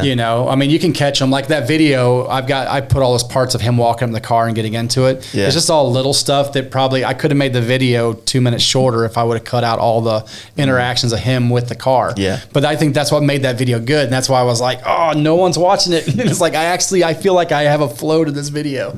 So you probably posted at the wrong time. Yeah, it's probably. But no, that's kind of thing. It's probably because I'm in it talking. Yeah. I wanted, like, I don't know that, like, in my head, like, I don't really have, put it like this, I don't think that I want to shoot models. Yep. But if you haven't, you should. Yeah, and that's where I'm at. Like, I want to see what it is. I want to see if I'm good at it. Yeah. Because maybe I don't really think I'm good at it, and maybe it's not something I want to do. But in this, like look for photography to find out something the hardest part with dealing with models is you have to have the patience to have, because like when you shoot someone's bike, hey, put your bike over here, and that guy walks away. But if you're trying to shoot a model, they have a job to do, and usually the best thing to do is, girls all know how they look their best, is just let them show me what you got, like kind of that kind of thing, unless you have, because there's every picture ever taken's on the internet. I almost think you should have a mental Pinterest page of what you've seen that you really like for like poses. Yeah. And then you try to interact that, but it's kind of hard to explain those poses, so usually it's best let the girl do whatever, Our buddy, Tim O'Keefe, he does really amazing. I like his style of photography when it comes to women. And he, talking with him, he's kind of the opposite of that, where he has studied this so long. I mean, that's kind of his background, to where he knows how to move the shoulder to show definition and the eyes and this. Like, he has this view, and then you get his photo. Well, that's if you look at all the people who are great at women's bodies and models and stuff like that, they've all usually had an art background as far as actually drawing the human body. True. So all the muscles and the angles and all that stuff, which I'm pretty decent at it with my lighting and stuff. But there's just some people, it's, you just see it. But I'm that way with cars. Like, I see the way the light hits cars and motorcycles before I even fire the light, And some people have that for people. Same thing, dude. Same thing, man. Like, when I'm shooting a bike, like, I know the angle, because when I'm painting a bike, I usually sit around it and I'm looking at every angle, and I'm like, fuck, right here, right there. And so when you shoot it, it's the same thing. Like, this is the angle. Yeah. And then, when you're riding, like, I always tell my buddy all the time, I'll be riding a bike and my other buddy will be right there. The sun will just be going down the trees. And I'm like, fuck, dude, if I just can just. And that's those ones, but that's how easy photography is those moments you can do a phone under your arm and you got that picture. Yeah. Because you can see it, So I think I'm going to do that, a little bit of tutorial on my photography page, more for those moments for people, like actual normal people. Because like guys building cars and bikes, they always need build pics and build books, and just show people how to do the simple stuff with a phone or just one of the new pocket cameras. Because the pocket cameras, the best thing about them is what you see on here, that's the picture it takes. In the same way with your phone, so I'll probably do some small stuff on that with using shop lights and stuff like that. One of the biggest things that I've been getting lately is a lot of other painters have been reaching out and talking about, like, man, like, I'm starting to think about, I need to get into photography just for to expose my work in the best possible way in the world, rather than, this is good. This is really good, but it doesn't show metal flake. Yeah, it's going to give you a very flat image. Yep. That has no range to where you can kind of edit it or pull anything in and out of it. And but at the same time, there's a couple techniques that so many people can just jump on any of the million YouTube channels and go, okay, how can I take a better picture with my phone of this thing and understand basic lighting things, which I'm not a lighting expert. I'm still exploring basic things. Yep. Sometimes I'll light something and I'm like, fuck, that looks good, but it's not showing my artwork. Right. So now I got to figure out how to get more light and do this and do that. Well, the best thing with metal flake is metal flake wants light. Mm-hmm. So you don't really want direct, but you want to skim it with light. Mm-hmm. That's why you had that one the other day and people were like, put a polarizer on. And I'm like, yeah, that's going to make it worse, because the polarizer is not going to take that hot spot out, because that hot spot's Someone told me that a long time ago when I bought them and I'm like, that didn't work. Well, polarizers are nice for straight black cars, because you can take, especially if you're shooting it next to something that's reflecting on the side of it. Mm-hmm. But it has a tendency to over contrast paint. Mm-hmm. So I'm not a huge fan because a lot of people are like, you should use a polarizer. I'm like, but it makes the red super ruddy looking. And it's like, you'll see a lot of the super high end retouched aftermarket car pictures and the blues are like that. It doesn't look that color blue. It doesn't look that color red. And a lot of it's that whole over contrasted, that's the thing, reds and blacks. That's the thing, what you're doing. If one of these guys build this car, you don't want to stylize this photo to the point where it's not the actual. Yeah. Well, the hardest part that I do sometimes is there's El Camino I shot. And it looks like when you see it with your eye, it looks like just a really nice, deep, dark, brownish burgundy color. Mm-hmm. But when the light hits it just barely, you get a little bit of metal flake in it. But it's one of those ones where you don't really see the metal flake, but unless the sun hits it at an angle. It's just buried in that color. Mm-hmm. So when I shot it, I was just trying to streak the edges of where the body lines were, so you could get that little bit of metallic around the body line, but you still kept the side of the truck looking like a slick, super straight car, So you just have to. Sometimes it's restraint, and I always tell people, because everybody goes out and buys lights. I got 3 lights. I'm lighting this thing with 3 lights, and I'm like, start with 1. Mm-hmm. Try to get it close with 1, because more than likely you probably need 2. Mm-hmm. But everybody starts with 3 or 4, Yeah. Because I have friends that shoot stuff and it's they'll light the picture front to back, which is the way they used to do it in film. Because you were talking about people that shoot models. The great photographer for Hot Rod over the years, Randy Lorenzen, he actually used to shoot for Playboy. So he was a Playboy photographer. And then he posted a picture the other day where he's on a set with Bernadette Peters taking her picture. And it's his stuff. There's a podcast on Hot Rods by Boyd's podcast where he talks about doing Cadzilla, and it was lit all the way front to back, long exposure, so it's pop these lights, and it's all that's exactly how it was shot on film, and it's just it's pretty amazing to listen to because sometimes you forget where we came from. Have you found any podcast areas about photography that's interesting? Because I have not. I've been looking, dude. Every time I find one I like, I listen to it for about 3 weeks, and I'm like, yeah, I'm not a. I've even found, and almost all the ones that are decent are guys from the British guys. It's not even stateside guys, and they're so artsy compared to me that I'm just yeah, I don't know. Yeah. So, but I don't know how they could do it different. Because it is a photography podcast, so it's going to be boring. Yeah. Exactly. But if you could get one that's more of a lifestyle, where you and I are sitting around, we talk about cars, talk about bikes, we talk about taking pictures. If you could do every episode like that, where it doesn't really exclude people. Yeah, you're talking about actual experiences. Yeah, actual experience and stuff. There's a few commercial photographer ones, but it's a lot of the stuff just turns into why I'm better than somebody else is. And it's just I'm not better than anybody, because everybody has a different eye, everybody has a different look, and it's just, There's just also this weird thing I get whenever I tell people I want to shoot it. Hey, man, I want to shoot your bike. Oh, fuck yeah, cool. And then I'm like, fuck, now I actually have to do a good job. I have to walk away with something. Because I went and shot photos last night on the way to bike night, and I'm like, didn't like any of them. You know? Well, I always get the funny one too, because I'll go to people, I'm like, I really want to shoot your car, and they're like, well, how much? And then if my wife's standing there, she's like, yeah, how much? And I'm like, I just want to shoot it. But that was the good thing with magazine days is like you could shoot it and then you could get paid by magazine. Yeah. You know, and now since there's not as many magazines, like I have friends with so many great motorcycles right now, and it's like I have nobody to run them. Actually, even I don't know if you know Jesse Greeny from Green Auto Supply. Yeah. So that does all the billet stuff for the hot rods. He just finished a Harley, and it is so awesome. It's kind of like a cafe racer. Yeah. But his little parts he made for it and everything are amazing. I can't wait to shoot it. But it's like I was talking to Brian Clock in Arizona when we were sitting there looking at it. I was like, you got to help me get somebody to run this bike, because I was like, I'm going to shoot it and somebody needs to pay me. Yeah, you know, like the only real magazine left that's not like a super artsy one is like Cycle Source, and I don't think they really cut checks. No. And then all like the new Easy Rider that's out now, like I don't even think they're actually doing it anymore. Yeah. I think I really like it when someone just hires me to do it, and then they get they're like, hey, Cycle Source wants this, I'm going to pay you. I'm like, cool, because then they have their pictures, they can do whatever they want with them. Because I prefer that over actually getting sent on a magazine. Because a magazine, sometimes you'll shoot it, there'll be an editor change, like, yeah, I don't want this. So I was like, well, I'm out on that. I shot a bike in Sturgis that ended up, and I'm super stoked it's in the magazine, you know, but. Yeah, like in the magazine though, the photos are horrible. You know what I mean? Because it's like they put it on that whatever that Adobe fucking magazine print thing, and then they throw like color grades on that, and then it fucks up my color grade. Well, that's like my stuff. A lot of times will look horrible in a mainstream magazine because the paper's so thin.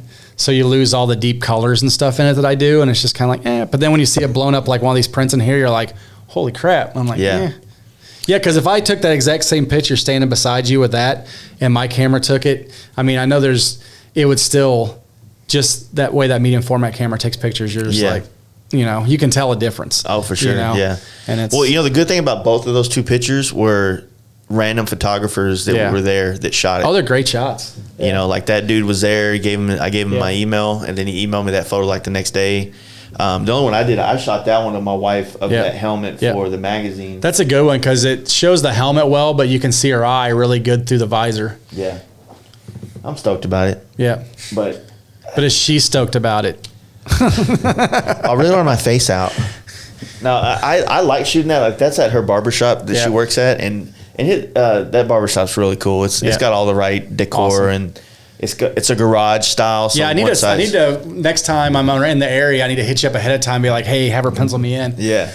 She's working tomorrow. Yeah. Which is not today. Yeah. Oh, I know. But you know, I want to try the model thing, but I don't know how to navigate it, and I don't even know, you know, because I see the chicks that my buddy Tim O'Keefe shoots, and I'm like, fuck, man, like, and then I'll see her page, and I'm like, I didn't see that. Yeah. What he pulled out of the photo and what she looks like, I didn't see that. So I'm like, man, maybe I don't really have an eye for that. Well, it's tough too, because like you don't want to be mean to somebody that you really don't want to shoot with.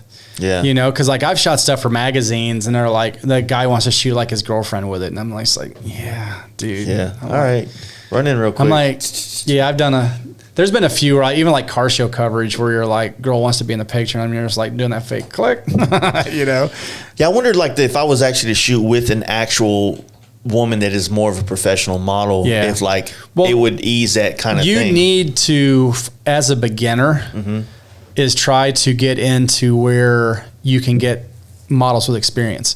So I know you said you don't mind paying to get instructions. So there are camera clubs, and if you go to probably one of the local camera stores here in Dallas, you can probably find some deal where they're doing photo deals with models, and it doesn't really hurt to go do it when it's not your style. Yeah. But what you learn is like dealing with the model, and you're dealing with somebody that knows how to pose. Yeah. You know, because the hardest part is getting somebody like, well, I've never done this before. So then you're both have never done it before. Yeah. Pull your titty out. I know. I hate to make this analogy because my wife will get mad, but it's like two virgins. Yeah. You know, it's like neither one of them are good at it. Yeah. Exactly. You know, so if you get one that knows, I'll lay it down, bro. So if at least one of them knows what they're doing, you know, it makes it way easier. Yeah. You know. Yeah, I know what you mean. That's kind of the hard thing. It's like, it's not that. And preferably the woman. Yeah. Like, I don't know that. I don't even know what I don't know. Like I said, it's just like exploring all the different fields of photography. Yep. And you know, like, oh man, like this really felt good doing it. Like, I've shot my wife 100 times, but you know, like I'm also her husband, so I'm like, no, like fucking this, like turn your head, like, you know what I mean? I'm like, I can't do that to a fucking. Well, that was like even me getting into YouTube is you start looking at the popular photography stuff and everything's so serious and dry. And I'm just like, that's not me. Yeah. You know, and I feel like mine's still way more serious than I actually am. And so there's a guy that does landscapes from England, the Photo Tripper. And he travels around in like an RV and shoots landscapes. And I figured if they can make it interesting that they shoot a lake and a mountain every video, then I think I'll be okay. Because at least my cars change every time. Yeah. You know, like all they get is like, this is fall, this is winter, this is spring. And it's the same spot. So you know? How would you kind of classify what your video, just videos you're making, or would you consider it more of a vlog type thing? It doesn't make any sense, really. It's a little bit of both. Yeah. I really want to show people what I do, but I also want to show what I'm shooting. And I'd rather the people who built what I'm shooting talk about what I'm doing. I really don't need to be in there telling people. The one that you were in the blue 50 that you drove in the car with them and you were getting some videos. Yeah, the one like with that one was cool. Yeah, so I like that stuff. And it was like, that was probably my first video that I actually was happy with. And it was funny when that one starts and that person's on that little glide thing in the air. I was like, my wife's like, you should film that. I'm like, that's dumb. So she got my camera and filmed it. And that was the beginning of my video. Yeah. Because I was like, that's dumb. Nobody wants to see that. That's, man. But that car is rowdy. And it's like, that's the cool thing with video is if you see a picture of it, yeah, it's a cool 57 mint green Chevy, but you don't realize what the big block sounds like in it, and then it legit goes. You know, so in the video, you see that it goes and you get to hear it running, and then that's the best part of that video. In fact, when I posted just him backing out of the garage on my Instagram page, like it just blew up like crazy on Instagram and Facebook. And that's the hard part is because I'll do those little teasers and I'll post a video later, and it's like I don't think I get the people coming over. People are lazy to see the video after. I 1000% think that most of the people that are on Instagram don't give a shit about YouTube. No, they don't. Yeah. And so it's like a different crowd because when I'm around dudes that are like legit like YouTube dudes, like their subscribers are way different than like followers to on Instagram. Well, that's the thing is like when I followed some of the mountain bike guys and they're on Instagram, I'm gonna be like, I'm killing them on Instagram. But then they've got 200,000 followers on YouTube, and that's like, they just focus more of their energy on They're getting YouTube. paid for that. Instagram ain't giving me nothing. It's like, you know what Instagram gets me? Other pages stealing my stuff and posting it and not giving me credit for it. Dude, how do you do that, bro? I'm in that boat with you, man. I understand that now. It's like, and what's crazy is I don't care if people share my stuff. Just put my name on it. Actually, if they put the name of the person who built it on it, that's all I really care about. Right. They don't even do that, man. Like they'll just straight rob the photo and put their own tags on it. Like, dude, like. I catch people putting their watermarks on my pictures, like for their page. Wow. You know? And it's just like. Even like whenever like I use someone else's photo in like for the podcast thing, like I'll tag in the actual thing, like this was shot by so-and-so because I understand it. Well, and the bad part is social media makes it easier to steal stuff and post it than it does to go, hey, that person stole that from me. There's an app called Repost. You know? Well, but you don't mind repost because usually it reposts from you. But when someone does a screen capture and posts it and you have to go through all this copyright BS through Instagram or Facebook, it's like, it's not worth the hassle. You know? I did have one time I was trying to make a quick ad for like one of our campouts. And so there was this chick standing on the side of a road holding up a sign that was blank. I was like, this must be stock photography, shit that we all use and put our own shit in it. So I did. This chick called me up threatening to actually she said, hey, if you're gonna use my picture, tag me. And I was like, I should have just tagged her. You know? You should have. Now we're going back to lessons you'll learn shooting models. But see, at the thing, like I didn't get the picture from her, right? And it was from some other dude that was using as well, and there was no tags of her on well, that what you should have done has been like, hey, I just found on a Google search. I apologize, and then tagged her on it, and that's like. So cool. This is what happened was like. So this is what actually happened. So what I should have said was nothing. Well, she messaged me and said, hey, you know, kind of cunty. Like saying like, you know, about using her image. I was like, I got it from this person. I didn't see your tags. Otherwise I would have tagged you. I'm sorry. And she said, and then she kind of said something else snarky, but I was like, all right, I'll just delete the photo. And then she hits me with like, well, you definitely gained from my photo being on your page. It's like, this bitch had like 2,000 followers and shit.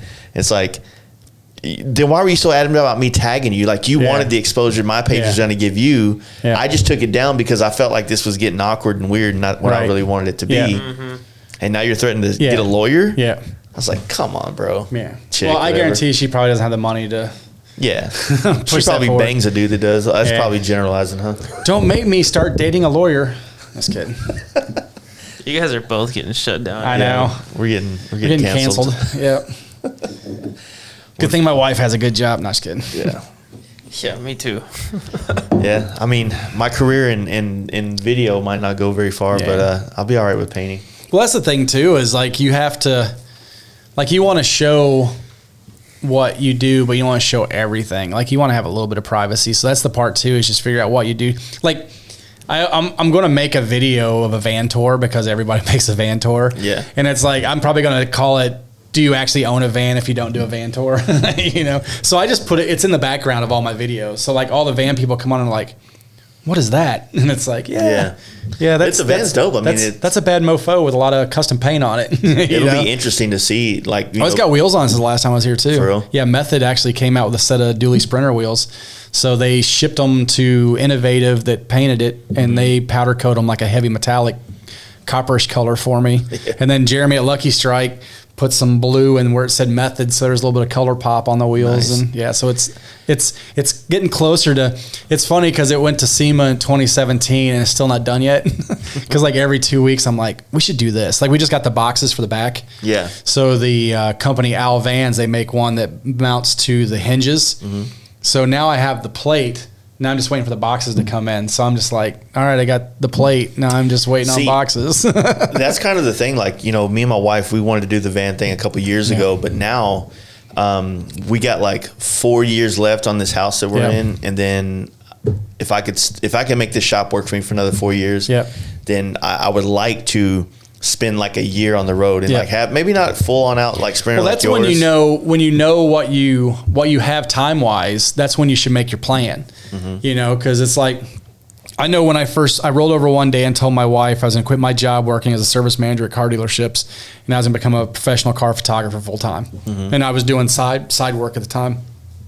And she was cool. She's like, all right, and but it was that one. I was like, all right, make a 5-year plan. And then like a year later, I met my 5-year goal, you know? So, but then what you run in the habit of is like, all right, I should have made other goals then, because if you can make it where you're looking out where you need to go, it makes it way easier. Yeah. So like, that's like now I'm kind of willy nilly. Like I'm just running, I hate to use that word, but I'm running around like here, there, here, do this all.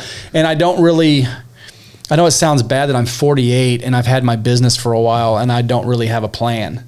You know, which I do work for Good Guys, and I work for car show series, and I work for magazines and stuff like that. But I probably should sit down and go, hey, what's the plan of this? Yeah. You know, so it's like I'm 48. I should have a plan. Yeah, you know, where are we going to go with this? Well, my plan is I want to keep shooting cars and I want to keep shooting motorcycles. But, you know, so they brought some more magazines, came back out, Modern Rodding and Classic Truck Performance. And there's a few magazines that just came out, and we make pretty good money from them because during all this, when people didn't want to travel and there's no car shows, I could go to shops, shoot cars. Yeah. But eventually all that's going to open back up. And then all those guys that shot, well, now and you don't want to be in that rat race fighting people for car features. Yeah. You know what's weird about like in comparison, listening to you talk on the last podcast and this one is like, there's not a whole lot of shows in the motorcycle space. And then in the chopper motorcycle space, every dude has a camera around his neck. Right. Yeah. Right. And everybody's a photographer, and they're all and everybody's doing it for free just to you do this. So it's like, and there's guys that do it for free that are good. Yeah. You know, how do you? Well, I don't Lichter even said this was the first year in 30-something years that he didn't get paid to go to Sturgis. Yeah. And he actually, I mean, he had a show there, but he didn't. His show is so awesome. Yeah. I hate I didn't stop and just walk through. I'm planning, as soon as everything's okay with him, like I plan to go up there to do a podcast with him in his studio.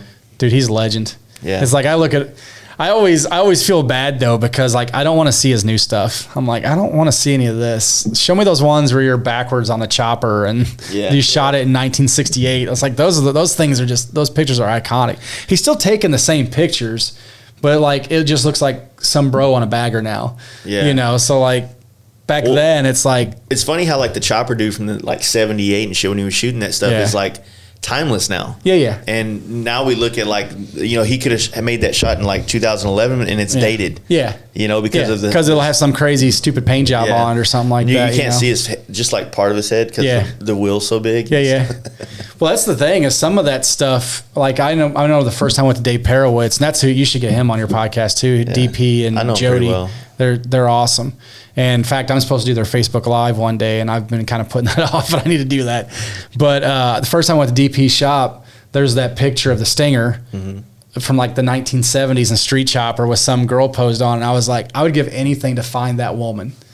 And I'm like, I don't need her in a bikini standing next to that bike, because he still has that bike. Oh, he does? Yeah. Nice. Yeah, and I've shot it. Because I shot this picture. It's one of my favorite portraits I've ever taken. Is DP sitting on the Stinger, and it's inside like this old warehouse building, and it's like one of my favorite pictures. But I was like, man, if we could find that lady, because she'd probably be 70. Yeah. And like just have her stand next, because in the pose she's just in a bikini standing next to it. So like all you need is just her in clothes standing next to it, and it would just be awesome. Because you just take those two pictures and put them side by side, And it's, I've been going back, and probably everybody hates me for doing this. So that's like, I got all of 1982's Easy Riders. Yep. So I got my birth year, and then I got Playboys right on top of it. Nice. So, but the fun thing about doing that, for one, there was a lot of racist people back then. No doubt. Well, that's like talk about watching Porky's. We were talking about watching Porky's for the first time in forever, and I was like, I don't remember this being bad when I was like 17. Or even watching Convoy. Like I grew up in a family of truck drivers, and I remember the Convoy because there's trucks in it. It was awesome. Then you watch and it's like, this movie's super political. I wonder which way they leaned. Yeah. The reason I wanted to have my birth year magazines and stuff, but when you look at it for the photography, like not so much the Easy Rider, because I don't know, like that shit's there's bush. Yeah, you don't want to see the girl now that was in the 1980s Easy Rider, because she was a little rough in the 1980s. Yeah, so she didn't polish out. So I don't think she probably didn't get any better. Yeah. But no, the Playboys though, like there's actually, like in my opinion, much more quality photography. Oh yeah. The Playboy was always next level stuff, you know.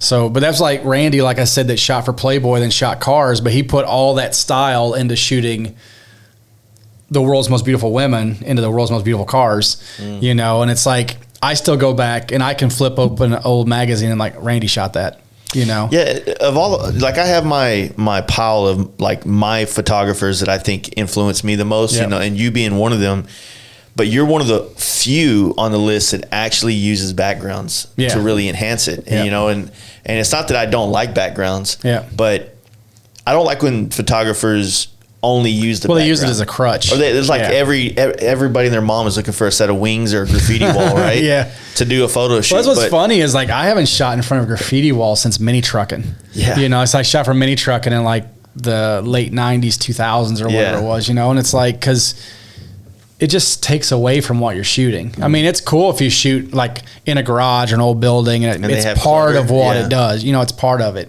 but when you do it and it's totally, sometimes that works too, because I'll do that a lot of times where I'll shoot like a super high-end car in a super crappy spot because it's just like, whoa. Well, the time that he went to Sturgis with me, we would always go to Rapid City and hit the graffiti alley. Oh, yeah.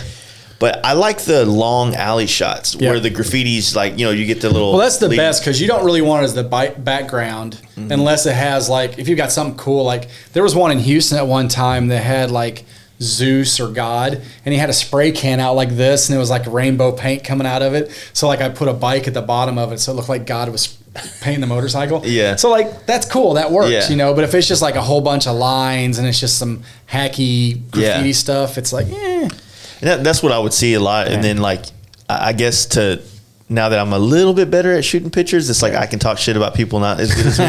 Well, what a lot of people would do is like, oh man, let's go shoot some pictures of our bikes today. And then they'd all go find a graffiti wall, and then they'd all raise that contrast up on their fucking slider bars. The thing is you have to train your customers. It's just like when you painted, and you like somebody, they don't really know what they want. They've seen pictures before, so like, oh, this. Have you ever had any of your cut, like people repost your stuff that's like theirs, but then they'll edit it in the Instagram? Oh yeah. I used to, when I used to be on that ham message board back in the day for the traditional hot rods. Yeah. Like I had a bunch of guys that were like painters, like they'd take my photo and then make art off of my photo, and I'm like, you can't do that. Yeah. And then they're like, I don't understand why you're mad. It's like, you should be flattered that I took what you started. I was like, no, that was my finished artwork. I don't need you to put wings and like a nuclear bomb in the background of it. You know, it's like one of those kind of things. But yeah. Well, I just think like sometimes like when I'll shoot something and I'll tag the person in it, and of course they'll repost it, but then they'll use those slider bars on Instagram and they'll take the photo. Oh yeah, that happens all the time. And then I'm like, oh fuck, well yeah, don't tell people I shot that now. Yeah. So I have a funny one. When I was at Good Guys, I shot that Tri-5 Chevy that was in the grade 8, that blue one, the brute force car. And normally I don't let people have pictures until the magazine uses them, because inevitably they'll show up somewhere, you know, and it's like magazines get a little crappy because for some reason they feel like if someone sees the picture on Instagram, no one will buy the magazine now. Like that's their thought process, I guess. So they just want it to be surprised, you know. But so I took a picture of the owner of this car when he came out. I was like, oh, just stand next to us. So I took a picture and I just went and sent it to him because me and one of the other photographers were talking about how he had to help show him how to save a photo or something the other day. And I'm like, I sent him those pictures of the car. I was like, but we ain't got to worry about him. And we just kind of laugh about it. And I woke up the next morning, the first picture on his feed was him standing next to the car for the ones I took the day before. And I was like, of course. So that's the thing is like, even if you tell people, they don't understand. Yeah. You know, I mean, it's just like, and even when people like they want to make a print, you have to tell them that when they get to the final thing, turn off autocorrect. Because nothing wrecks my images more than autocorrect, because it always wants to, because the stuff that's dark is dark for a reason. Like I don't want eyes going there. So like when you hit autocorrect, it tries to lighten all the shadows in it, and it's just like, ugh. Yeah. So. Yeah, I know what you mean, man. Like even like trying, I found this place in Dallas that could print these, and I had a shot printed out there, but I wanted to see how it translated, like from the computer screen to actual print. Yeah. And so I was stoked about that, and I'm stoked about the other one. But it's kind of helping me because I would feel like a lot of the images I would shoot would be very, very dark. Yep.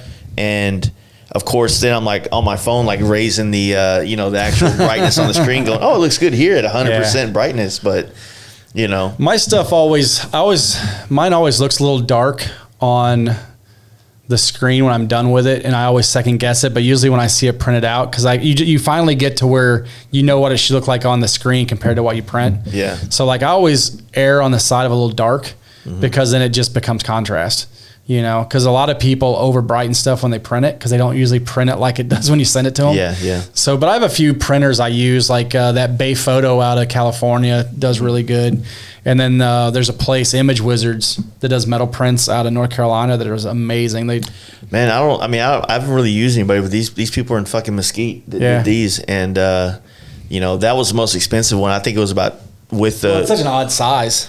Yeah, so the good thing is you can get them custom sized. Well, I've done these, like I have some that I did 5-6 years ago because we were doing metal prints before. It was a cool thing to do, because what's cooler than motorcycles and cars on metal prints? Yeah. It's like we've been doing that for over 10 years on metal prints. But we had one, like the limit used to be a 4x8 sheet of aluminum. Yeah. And so we have some 4 foot by 8 foot prints hanging in people's shops. I don't have enough resolution in my images. Yeah, well, that one right there. But I was shooting a Hasselblad then, so it's... That guy, that's the absolute maximum. So if I would have went any bigger than that, that would have been below the quality they accept. Well, the thing is when the bigger the print gets, the further away you're supposed to stand out and look at it anyway. Yeah. Because really, if you look at a billboard, if you stood right next to it, all you'd see is pixels. Makes sense. Because you're meant to see it from a quarter of a mile away. Yeah. Because that's the thing is that's the brag. People are like, my camera's so big, I'll take pictures for a billboard. I was like, I hate to break it to you, but a lot of billboard stuff shot with a phone. It really is. It's like it's not good photos because it's all upsampled and it's so far away and the pixels are so big. That's the same thing with like my airbrush work. Yeah. Meant to be seen a quarter mile away. Self burn. It's meant to be seen at 110 mile an hour. Yeah. It's I try. I've always been there because when I'm working on it, I'm like a foot away from it, right? Yeah.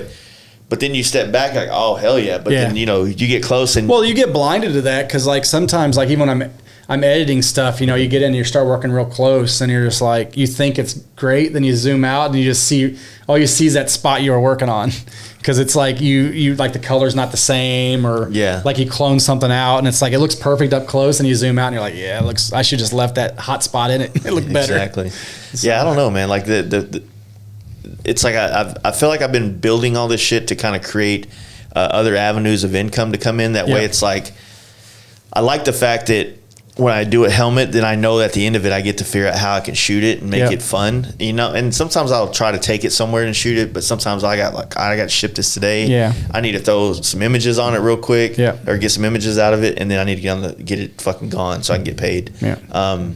Same thing with bikes. Like I don't really work on bikes anymore. Well, that's the thing is some pictures are better than no pictures. Yeah. You know, I mean, as long as they're in focus, you know. Yeah. The helpful thing now is like I just now started doing manual focus a little bit more. Oh yeah. I shoot everything full manual.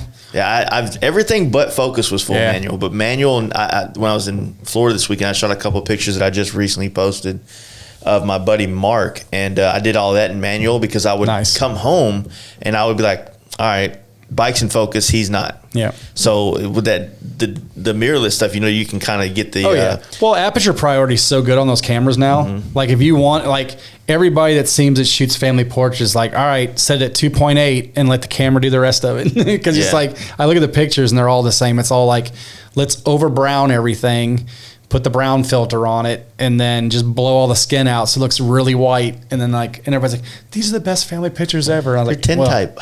Yeah, well, I think it's just because you got everybody stand still makes a good family picture. You know, it's not necessarily the photo's that good. Well, that's like, I really like that photo you did, and I think you would do good with models because you got the number one thing right in it is like her eyes in focus. Because it's amazing how many people, like you don't really want to see a mirrored lens. Like and when portrait, it's all in the eyes, you know? Yeah. And when you go to cars, it's all different stuff. By the way. That was but hey, better to be lucky than good. Yeah, and you know what's funny? I had an audience while I was shooting that, so I was super nervous the entire time. And one of the dudes was like high up at Harley Davidson. Nice. And that was actually his bike that she was on, and then her boss was the other guy, and then another photographer actually that I highly respect. So I was kind of like sweating my back off because that's how fat people sweat on our backs. I always like when other photographers are like, I was so nervous because you were there. I'm like, I don't care. I was like, everybody's different. I was like, you don't need to impress me. Yeah, it's not that I feel like he was judging them. It's just like photography's been such a by myself thing, you know, like shooting my own bike or shooting a helmet, or me and my wife every once in a while, you know, shooting her to practice shooting people. And so like when you finally start doing it in front of people, like I don't know, like I feel like it's an unfamiliar place, you know what I mean? So well, I think we talked about it last time and I didn't do it at all this year, is like a lot of times I would let the situation dictate where I shot a car or something, where it's like, all right, they want to shoot it here, so we're going to shoot it here. But I got to the point now where I'm like, no, I want to shoot it here. You know, like I did I shot this great photo of Wes Rydell's 54 that Chip Foose built in front of this bowling alley. And I could, so that one was all neon lit and stuff. And we drove by it, and I'm like, I want to shoot that car in front of that bowling alley. And he's like, I want to show you some better spots. I'm like, no, you don't understand. I'm going to shoot that car in front of that bowling alley for myself. It's like, and it only had one angle that looked good. Like I in my brain, when I saw it, it's like, this is going to look good. This is going to look good. Nope. That angle that you see the picture, that's the only good angle with that sign the way it was. Yeah. And we got lucky because it was on when we drove by, and when we came back, the light was off. They just closed. And then he walked up and was like, hey, can we turn the sign on? And I'm out just taking some normal, because the pictures that without the sign on still look good. Yeah. So I'm shooting it like, yeah, we'll pop the sign on. So I had it all locked down. So I shot it with and without the neon sign on. That's good. So I didn't get all the color cast on the car. And it's one of my favorite photos. And it's just like, but a lot of my favorite photos lately have just been for people.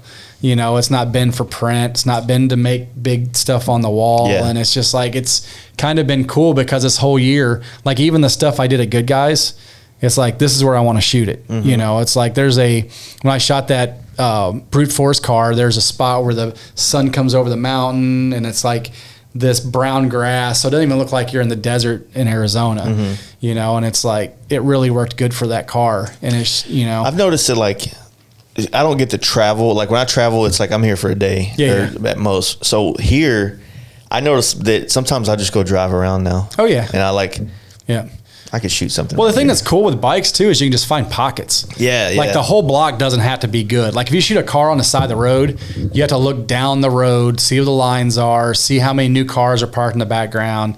You know, like if you're shooting a 63 Caddy or something like that, the sucker's a mile long. Yeah. But if you're shooting a bike, you're like, let's put up here. Oh, I can see that in the background. All right, turn the bike a little bit. All right, I don't see that no more. You know? Yeah. So I always thought shooting bikes was great because I love metal flake, and painters go crazy on motorcycles. So I've always loved shooting motorcycles. Showing it real well. Yeah. So like I've said this a lot on the podcast, but what I did with like making a page just to shoot photography for, I use it because I always scroll back and I'm like, okay, like I was definitely using a fucking influencer filter on this one. You know what I mean? And then like at first it was like, what I was doing was, all right, I want to know how to make that filter on Lightroom. So I go and watch a tutorial and I see what now I understand how to use all the things, all the sliders and all the things. The thing is, I always tell people when you go in with digital, just move sliders. Yeah. It's like, you can just hit reset anytime. It's not going to hurt it, you know. Zoom in and look at all the little artifacts, make sure it's not messing up your image. But if you like the way it looks, and you know what's cool with it, if it's a raw image, if you don't like it 2 years from now, you can go back and redo it. Yeah. So if you learn something new. That's what I was also telling some friends, is like, I got all these raw images now. So as I get more proficient with editing, I can go back and revisit these old photos, because I think I got a lot of them are pretty much exposed correctly to where I didn't lose anything. Yeah. And I can always rebuild a photo basically. Well, I always go by the motto, it's better to be cool than perfect. Because a perfect photo is not always cool, but cool is always cool. Yeah. You know, so it's like I went to Richard Petty's and shot a truck for Kelderman's, because they were doing trucks with Kelderman's. And I walked in the basement and there's a picture from back in the day, and it's Richard Petty and his brother, and there's 2 race cars outside of a barn with some moonshine on the ground, and there's chickens everywhere, and they're wearing coveralls. That's like the coolest picture ever. I mean, Richard Petty's in it, and there's a couple of race cars in it, so it made it really cool. Yeah. But you looked at it, it's like it was by far not a perfect photo. Like there was a lot of stuff wrong with it, but it was just cool. And it's like, that's what got me into photography, was cool. Yeah, but back then too, shooting film, like you didn't really have, much. Well, you got to give people a little more leeway, because that whole level of like Randy Lorenzen shooting Cadzilla versus like people shooting just out on the street or a car show. I mean, that's a huge a huge skill set. But that's what was lucky for me, is I started in film.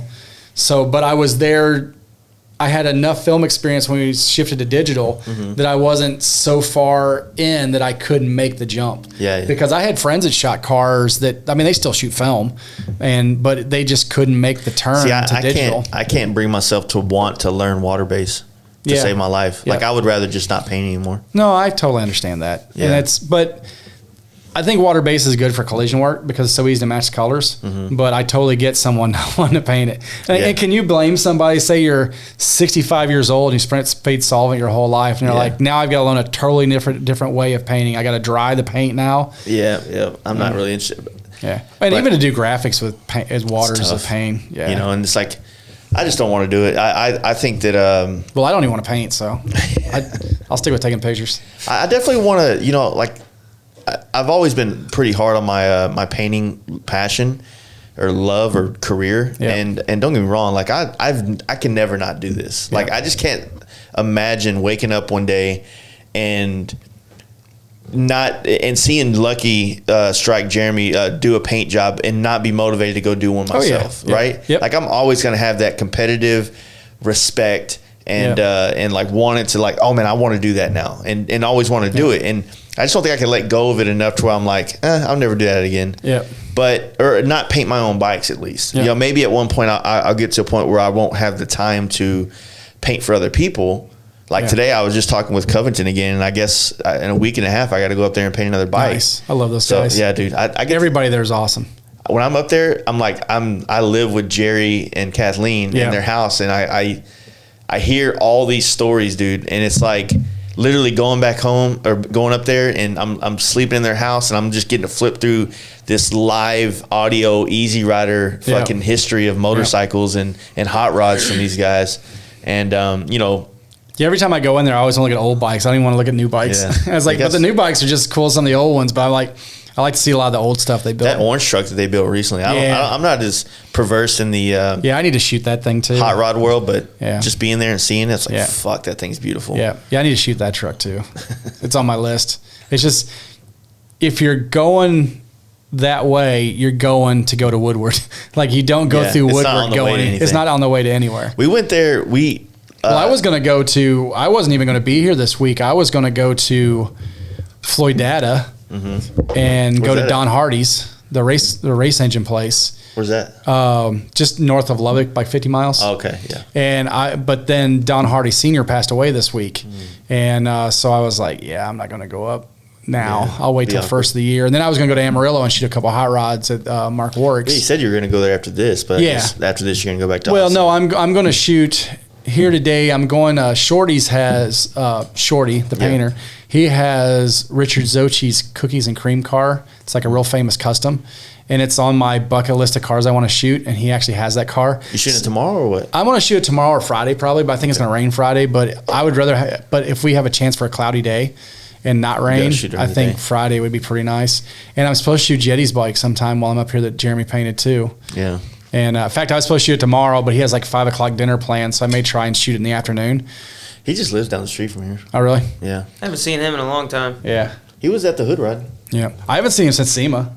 Yeah. You know, because I think he had a family issue last time I was here. Yeah, he had a family issue last time I was here, and I was supposed to shoot it. No, he had just lost his battery cover last time he was here. Yeah, somebody stole it. Well, he just got it back. He had stolen because we talked about it the last time. And then when I was going to shoot it when he got it back, he had somebody in his family pass or something like that. Yeah. So it's like one of those ones just bad timing all the time. Shit, I can tell him to come over and you can shoot it tonight if you wanted to. Well, I got to strobe it because of all the flake in it. So that's is it a nighttime or a daytime thing? I'll probably shoot it during the day. Yeah. So. Yeah. But if he's down around here, I can just go over to Waxahachie and shoot it. You know? We should just go get the bike, and because he's got dinner plans for tomorrow, and I was like, we're just going to take the bike. Yeah, he's a good dude, man. He's a good dude. I met him like I said, I met him at SEMA, and I was like, he's definitely a good dude. So we partied pretty hard in SEMA together. Yeah, we did. I was kind of glad we had SEMA off this year, though. I was like, finally get. I was a little disappointed because that was my first year going. It's always the young kids that they tell me they're disappointed. It's never awesome, dude. Never anybody over 40 that says, "Oh, I can't believe they canceled it." I'm still learning how to deal with SEMA. Like I definitely enjoy being there, but it's also like right in a very prime time of motorcycle shit for me. Yep. So there's other things going on that I want to be at, and the motorcycle stuff is more more beneficial for me to be at. Well, I like that the paint companies have actually started putting more bikes in, because what better way to show your product, a lot of it in a small space, than to have motorcycles. Yeah, well, I've heard, not to talk shit or anything, but I've just heard that PPG wasn't even going to do it regardless of. Yeah, I was told they weren't. Well, they sold the truck and trailer and all that stuff too. So I mean, my contract expired with them in the end of last month. Yeah. Or end of October. So I don't even know if I'm still shooting for them or not. So yeah. But I just keep working. It's like when people go, "Hey, we're going out of business." Cool. I got to keep working. Yeah. It's like. So I don't know if they're going out of business. No, they're not. Like they're just pulling back. They're just pulling back a lot. But it goes in waves, because like even DuPont did that right before they sold to Axalta. Like they pulled everything real far back, and then got real stingy with stuff, and didn't really want to spend any money. And then it just comes in waves, you know. Yeah. So, but the whole driving force, my old boss at PPG was a driving force of all that cool stuff. Christina, like all the cool booths and making sure all the great painters were taken care of, and she treated everybody like family. And then when they let her go, it was kind of like downhill from there. So yeah, I got treated a million times better at SEMA this year than I have in the past. Yeah. And this year, because there wasn't a SEMA. Well, I mean, last year.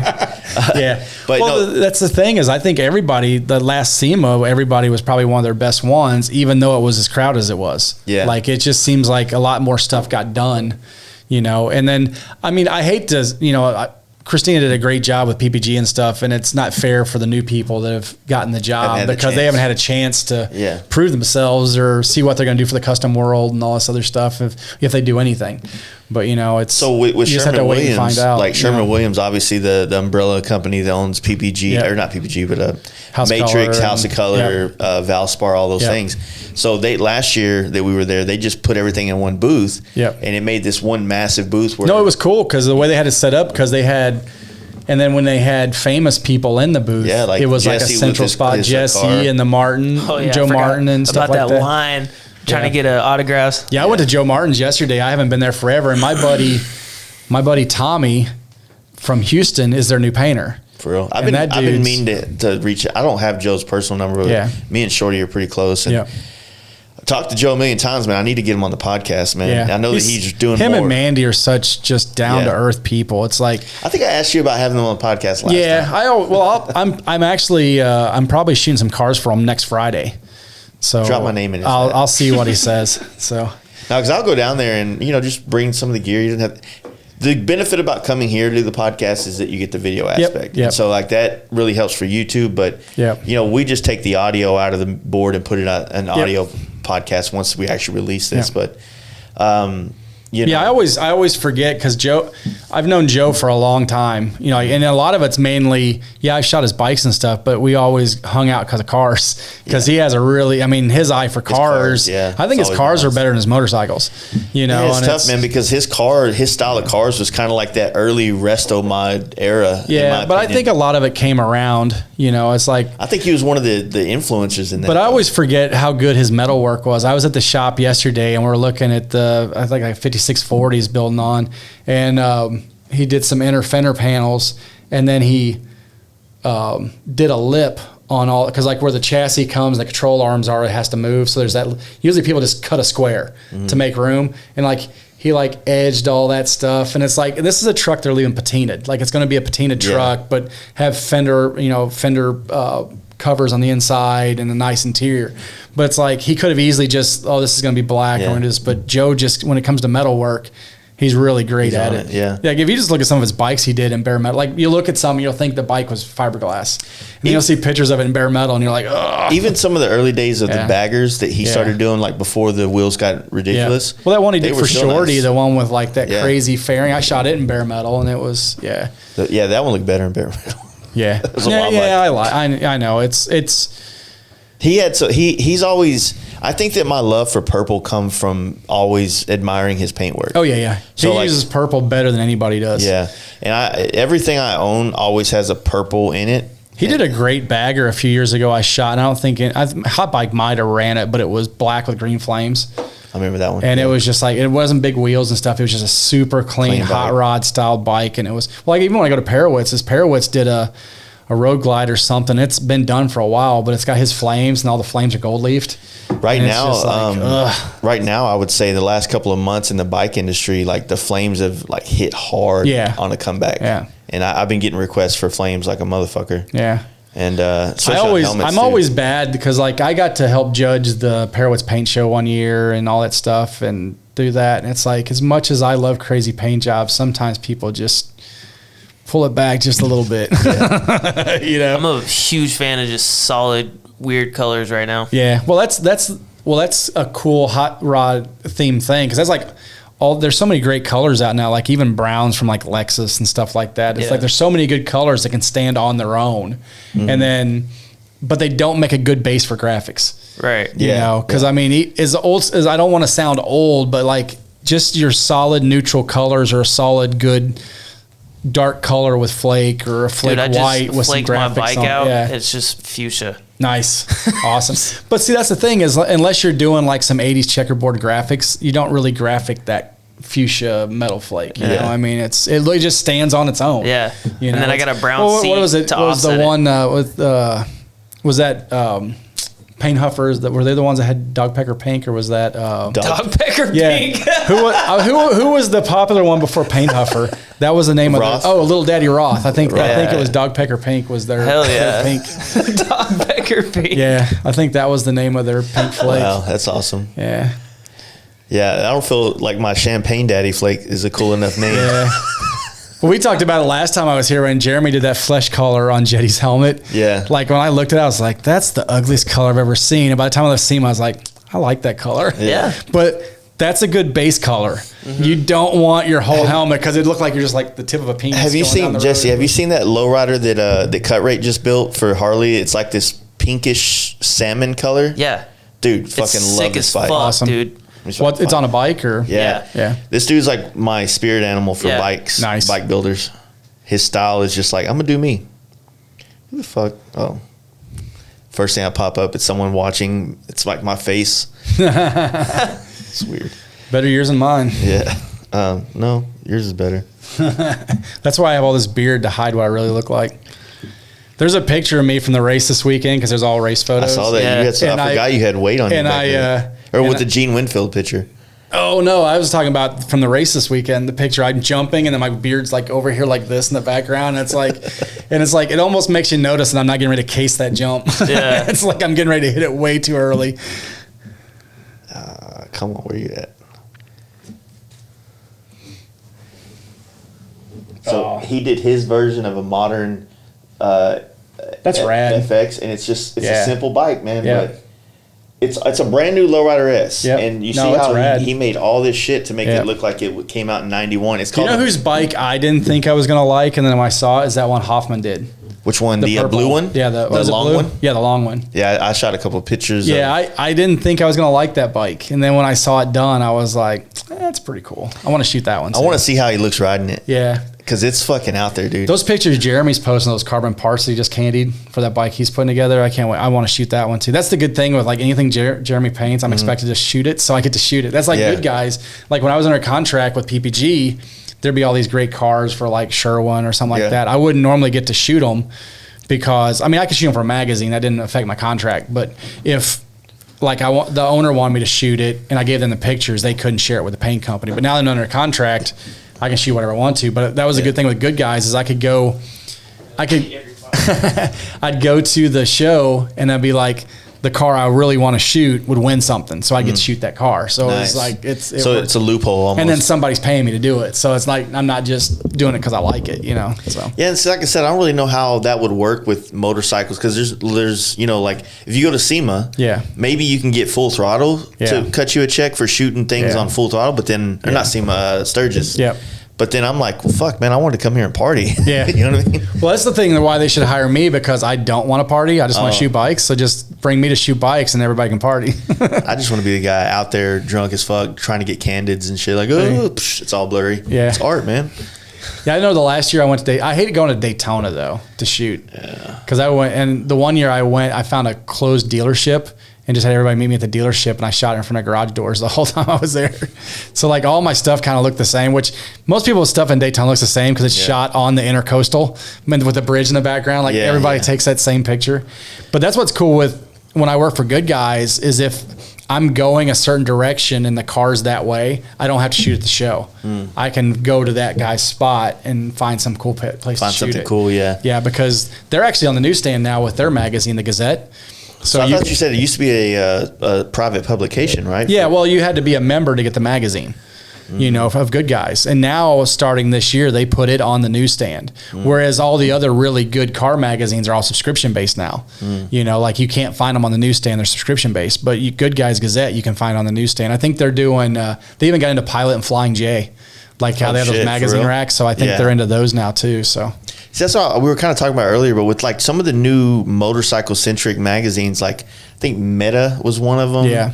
Like all the photography is great in these things, but like the content is like none of us ride these bikes. Like, who the fuck rides a scooter? Well, that's what happens is sometimes the art doesn't match the scene or the real world, you know? Yeah, it's like, well, it's even the same as seeing like a Riddler car. Like you see it up in the air, tilted at an angle. Like that car is not meant to be driven on the highway. You know, it's like Dice is one of my favorite magazines. Oh yeah, Dice has always killed it. You get in here and you start looking at some of the shit that they're show. Oh, that's by the way, pretty proud of that. Nice. But you start looking at some of the shit in here, like, what the fuck has this got to do with motorcycles, man?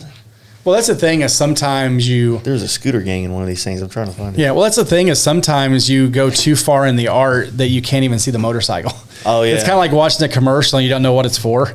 Yeah. And you're like, I just watched this for 30 seconds. I don't know what they're selling me, you know. And the magazines get the same way. It's like the motorcycle's over here, and then there's like here's a donkey or something walking off in the desert, and it's like, well, is this a donkey magazine? And Johnny Depp shows up. Yeah, he picks up sand and drops. Oh, did you see that commercial? Holy cow!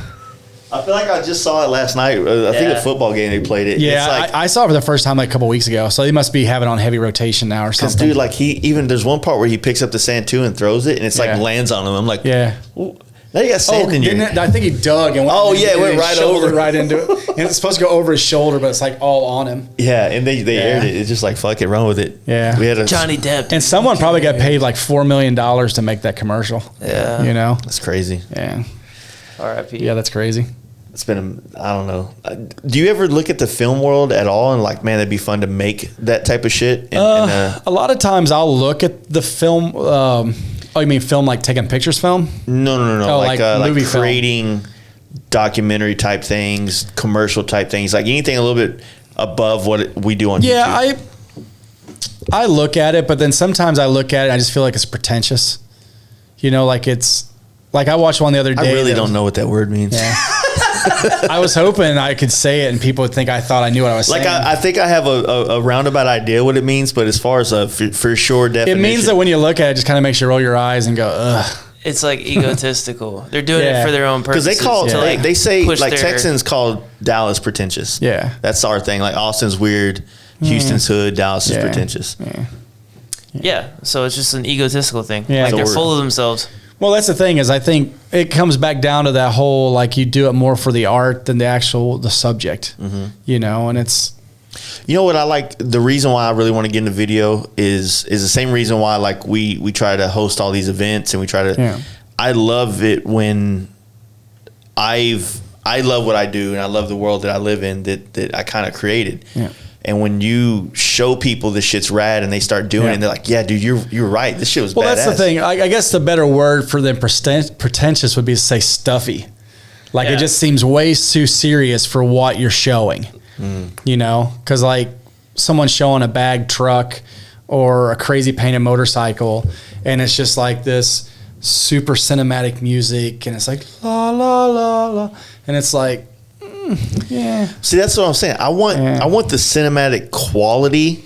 But that's what I ran into with watching photographers is it didn't seem fun. Yeah. And what we do is fun, you know, and it's like, I want to show you the fun. I'm having fun. I'm not just doing this because this is all, I mean, it is all I can do, but I don't want you to look at like, I'm only doing this because that's all I can do. I do this because it's my choice. It's that exact reason why I want to show people the type of way that we ride across country, the type of way we act as bikers, because so many people are used to their local bike scene being full of dudes that are standoffish and got too many rings on their fingers and like, you know, all this protocol, you know, not even bike clubs, but just in general. Well, you get that in the car scene too, because you get what they call the gold chainers, the guys with just money and not really any style. Like they basically paid somebody for their style, like paid someone to build something that's what they would build, you know? So you're basically, hey, this is my car. Customer. Yeah. But they're playing it off. So they're like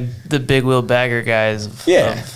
Okay. Well, even like getting a crazy paint job, like the guy who rides that bike with a crazy paint job probably doesn't know hardly anything about that paint job. Right. But he gets all the attention because of that paint job.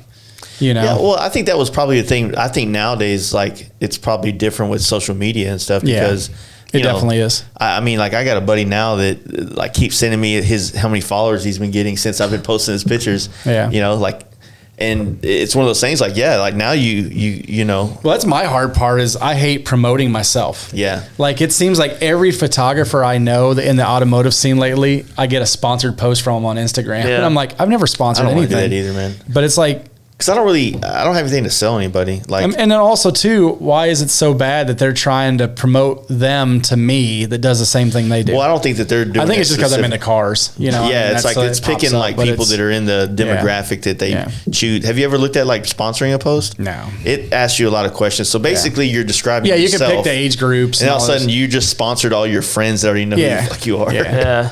You know, but I've paid to sponsor the podcast a couple of times as far as like a post about it. Yep. But I mean, I couldn't tell you that I saw a difference. You know what I mean? I just don't like doing it. I think that it's okay. One thing I do not like is that when I see someone's social media, like a bike shop, and every post they put out has a little tag to buy something that they sell. Oh yeah. They never put any content out that actually is representing who they are as a brand. Well, that's you even get the influencers where like you go to a cool picture, then you look at what it writes and it's like they're selling you something.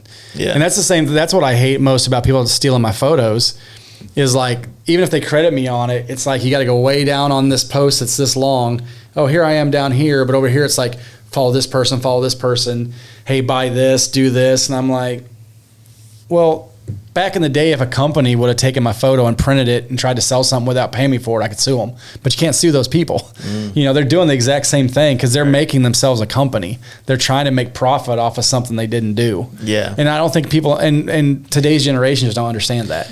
You know, it's a slippery slope though because it's a hustle, right? I mean, you know.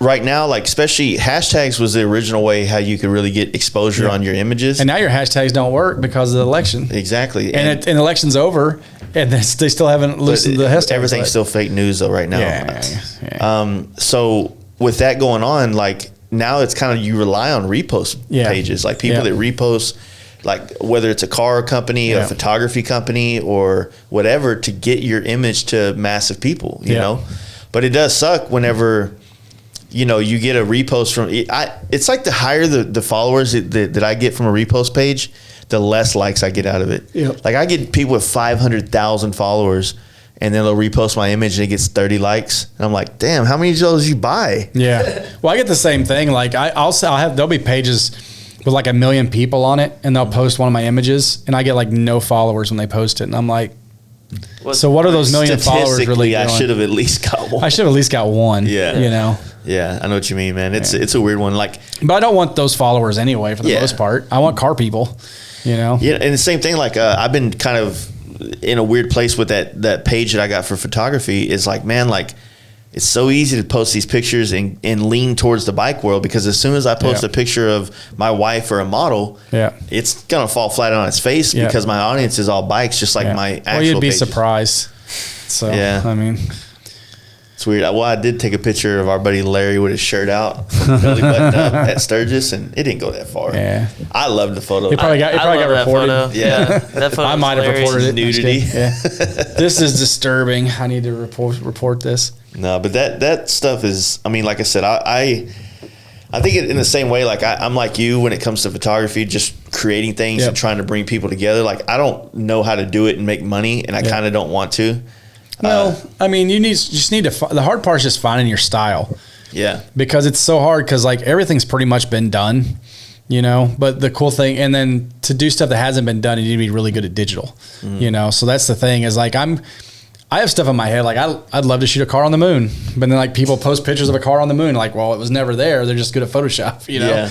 And it's just some people are good at that, and it's like. But I don't really want to do that, you know? Well, you know, a lot of times recently, they're even becoming even more easier now with like Photoshop and all the new stuff they got. But like, you get like someone that do a cornfield and take a picture of a road glide and it looks good. And then they'll fucking, you know, they'll do a fucking sky swap. And the next thing you know, it's the Milky Way. And I'm like, well, that's the thing is the AI on Photoshop now on the new release. It's like, it's just replace the sky. And it's like, it comes with clouds. It's got all kinds of different shit. And it looks legit. Yeah, you know? seamless. So I remember when I first got into Photoshop, it's probably been 10 years ago, but that was the one thing you learned was replace the sky. So it's like all you would do is walk around half the day taking pictures of clouds.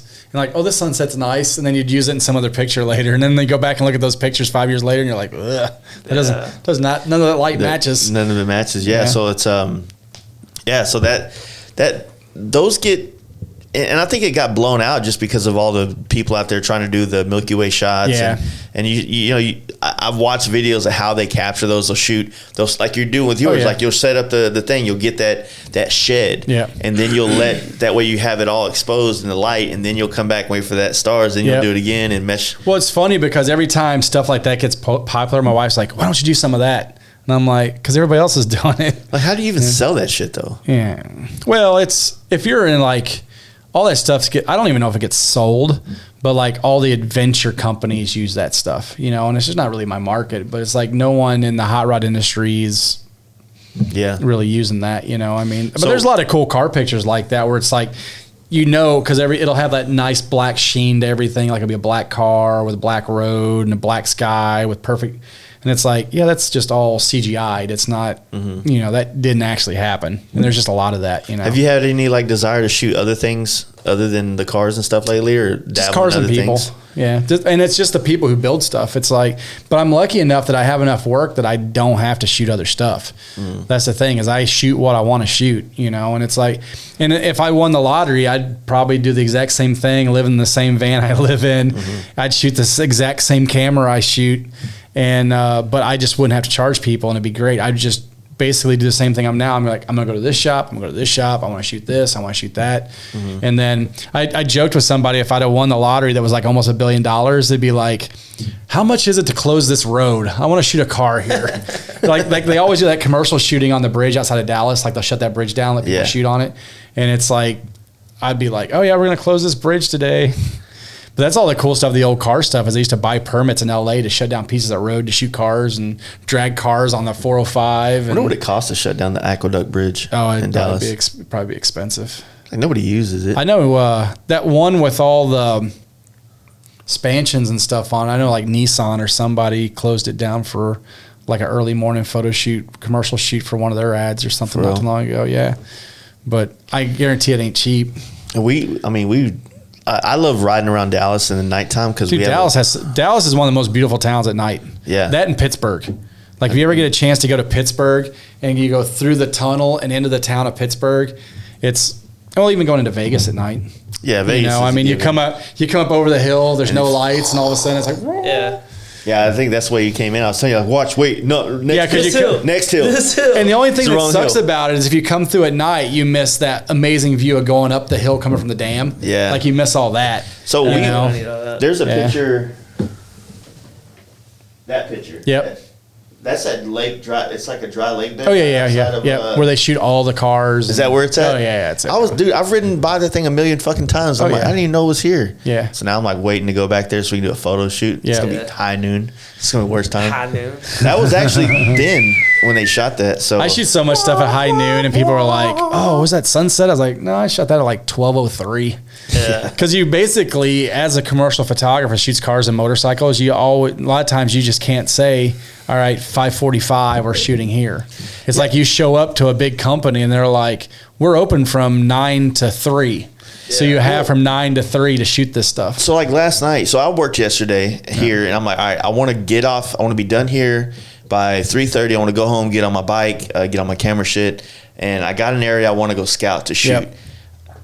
By the time I got there, and I sat in one spot, and I was already losing light to shoot anything, and it wasn't quite right. But I saw a couple areas that I could probably ride to get the Dallas skyline. Yep. The hard thing about getting pictures of the Dallas skyline is, we have the river right there with the high banks. Yep. And so there's a couple areas that you can get where you like say a bike is higher than the banks, and you can get a good shot of the downtown skyline. Yeah. We have a jailhouse that's right there in the middle of the skyline that fucks everything up. And it's like, it's not lit up, but it's big, and it's like you have to find like a perspective. Like drone shots are perfect because you can get it from above, but you ain't gonna get a good shot of your bike with the skyline behind it. Right. And I go through phases with lenses, what I like to shoot with. And so when I first got my 70 to 200, I'm like, this is all I want. Yeah. Everything's going 200, and then I'm at a place where like I know where I want to use the 200 at. Right. I know like the area, and then I just got out of a phase of shooting everything at like 24 millimeter, where I was like, okay, I fucking love this. That's the good thing with the Canon and Nikon stuff is you get that 24 to 70 2.8, then you get the 70 to 200 2.8. And those lenses are so good, like you never have to take them off. Like when I shot Nikon for like 6 months or something, I used their 24 to 70 2.8, and I never took the lens off. Yeah. Like I shot everything with a 24 to 70 2.8. And now it's a $3,000 lens. I shoot basically almost all primes on the medium format, but they have some really good zooms. Like they have a 32 to 64, and then I just got a 100 to 200. And I've used that 100 to 200 a lot lately. And I usually don't do that whole, because I like a little wide. Like I want a little bit of the background and stuff like that in my pictures. And I don't normally do that one where the background just kind of, like when you shoot that 200 millimeter where everything's just kind of flat. Right there, yeah. Because I still feel like it's a little flat, but it looks really great if you light paint or, that way you can still put depth to it. And but I've been using that 100 to 200 a lot lately, and I got it thinking I needed it for autocross, later on next year or races next year. And then I've used it a lot lately. Yeah. And it's such a good lens. And that's the thing with the Fuji stuff or the medium format stuff is like a lot of stuff says like an F4, but F4 falls off so fast on medium format that it's like having a 2.0 or something like that. So I got that lens for a camp out because I wanted to walk around and be able to get shots of people being normal. Is that the 70-200? Yeah, without feeling like I was right in their shit. Yep. And I love that lens. That's the L one too, isn't it? Yeah, all my shit's L, buddy. Yeah, that's the thing is like if you're gonna do it, you need to. I mean, why waste the money? Because it's just like buying car stuff. Is you can buy the cheaper stuff, but you're gonna buy 3 of them.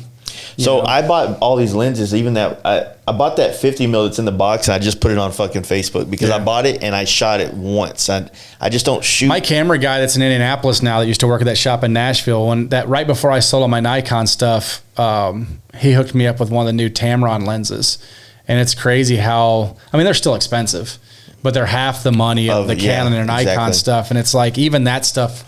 The Sigmas and the Tamrons, like those lenses are getting so good now. Yeah, I remember they used to not be as sharp, and now they're going to get that What I love about the L series lenses is they're sharp, and that's one thing on my old camera you still have that one? Or? I actually just sold it last week. Did Trent buy it? No, this lady on Facebook. Yeah, so I was shooting that. It was a Nikon D72 crop sensor. Yeah. But every time I would shoot and I'd pull it up on the screen, I'm like, man, this fucking shit is not sharp. Yep. And so my phone was doing better, so I stopped using that. Yeah, I ran into the same issue. It's kind of why I was like, I want to get rid of it. Yep. And it sucks that we're sitting here doing a photography podcast. I'm like, fuck, man, I want to go take pictures now. But, Christmas time. I feel sorry for some of the people who normally listen. They're like, oh, yeah, we're going to hear about bikes. And it's like, these nerds are talking about pixels. Well, pixels. I've had a couple Mega friends. pistols. Yeah. A couple friends that's been reaching out about wanting to get into photography, and I think it's dope. But I try to tell them, like, look, man, like, if I would have bought a full frame from Jump Street, I probably would have stuck with this a long time ago. Oh, yeah. That full frame stuff is so good. Yeah, because it's going to be so much of a jump from your phone to where it's like you don't feel like you're... While you're trying to learn how to edit and learn how to expose things even correctly. the small APS-C stuff from Fuji that looks like... They still like old film cameras. So, like, I get people... Like, I just sent my mom... I used to have this little XT2 they had. And so when I bought the new camera... and I used my other medium format as the backup, my mom actually texted me 2 days after that and goes, I'm thinking about buying a new camera. So I'm like, well, I know where this is going. Yeah. So I sent it to her, and it's cool because I remember I wouldn't be into photography if it wasn't for her, but it's like all the old Canon AE1 film cameras, like their stuff looks just like those, but they're digital. And it's like if you walk around with it, people think you're shooting film. That's how cool the stuff looks. Mm-hmm. And they have great lenses, but everything's like this big. Yeah. And it's all interchangeable lens stuff. All that mirrorless stuff is just so nice. Because I remember that takes like good photos though. Oh yeah, it takes excellent. It's like it's 24 megapixel, like legit sensor. And I was walking around. I used to use it for show coverage, and I was walking around Syracuse with it at the Syracuse Nationals one year. And there's one of those guys. He's got like one camera on this side with a 70-200. Then he's got this one over here. And he's got another one around his neck. And he's got the big like Chinese hat, and then he's got a vest on, and I'm just walking around with this little camera, and I was like, hey, could you move over just a little bit so I can take a picture of this car? And the guy just kind of rolled his eyes at me and walked over, and then he was talking to these other people who owned the car next to the one I was taking a picture of, and he goes, everybody gets a camera and they think they're a photographer. And then my buddy was standing there and was like, you should tell him who you are. And I'm like, it doesn't matter. Yeah. But it's just like, I don't ever want to be that guy. Yeah. You know, because everybody laughs like they never see me with a camera. Yeah. You know, unless you see me at Good Guys and I'm working. And then half the time, Good Guys doesn't bring me in to shoot car show pictures. Yeah. They bring me in to shoot. So when you were at Yellowstone this year, were y'all taking pictures at all there? Or? I shot them all with my cell phone.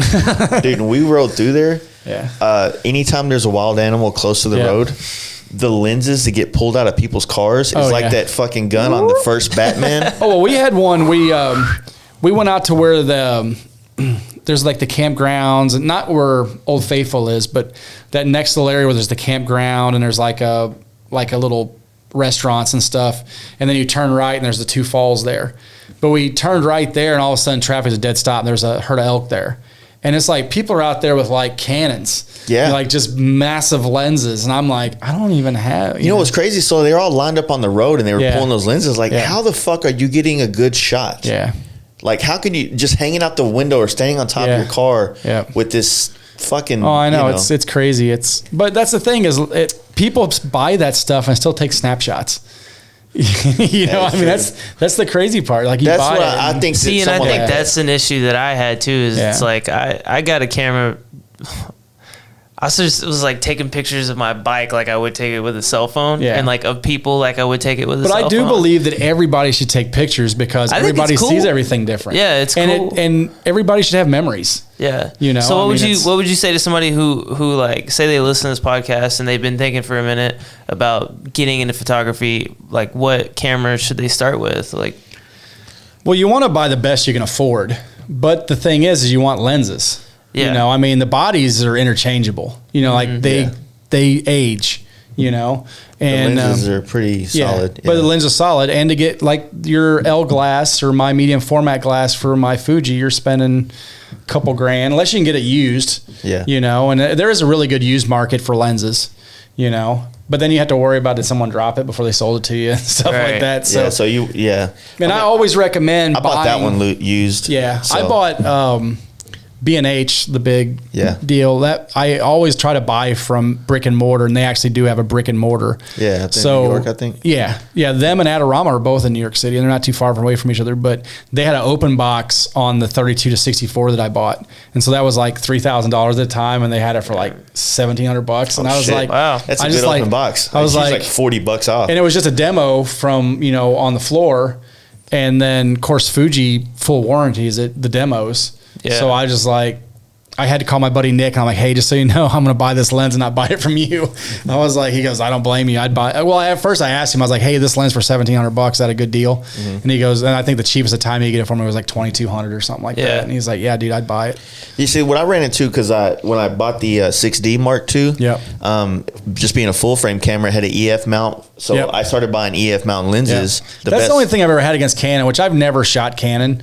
But the cool thing with Nikon is like all their lenses bolt to all their old lenses bolt to the new cameras. I think the new Z, the mirrorless stuff is different. So same thing. I got the new mirrorless R series, but it came with an adapter though, didn't it? It didn't come with an adapter. I bought one, but the adapter works just fine. Yeah. Well, I thought that I'd heard on one of the podcasts, one of those nerd photography podcasts like this one, that they were going to start including it with. Maybe they just did it for a few packages. They probably did it at the beginning. I bought mine when they lowered the price from like $2,400. Oh, that's probably what they just did then. So they were about to release the R5, and so they lowered the 5D Mark III, which just came out, and the Canon EOS R down. Well, that's the thing is when Canon came out with that 5D, I mean, it's just like it redid the world of digital photography, and I never really liked it because every time I shot one, it just felt like a piece of plastic. Yeah. Like I like to have some heft in my hand when I shoot a camera. It's like if someone gave you a plastic gun and you shot a real gun, I mean, it's just like.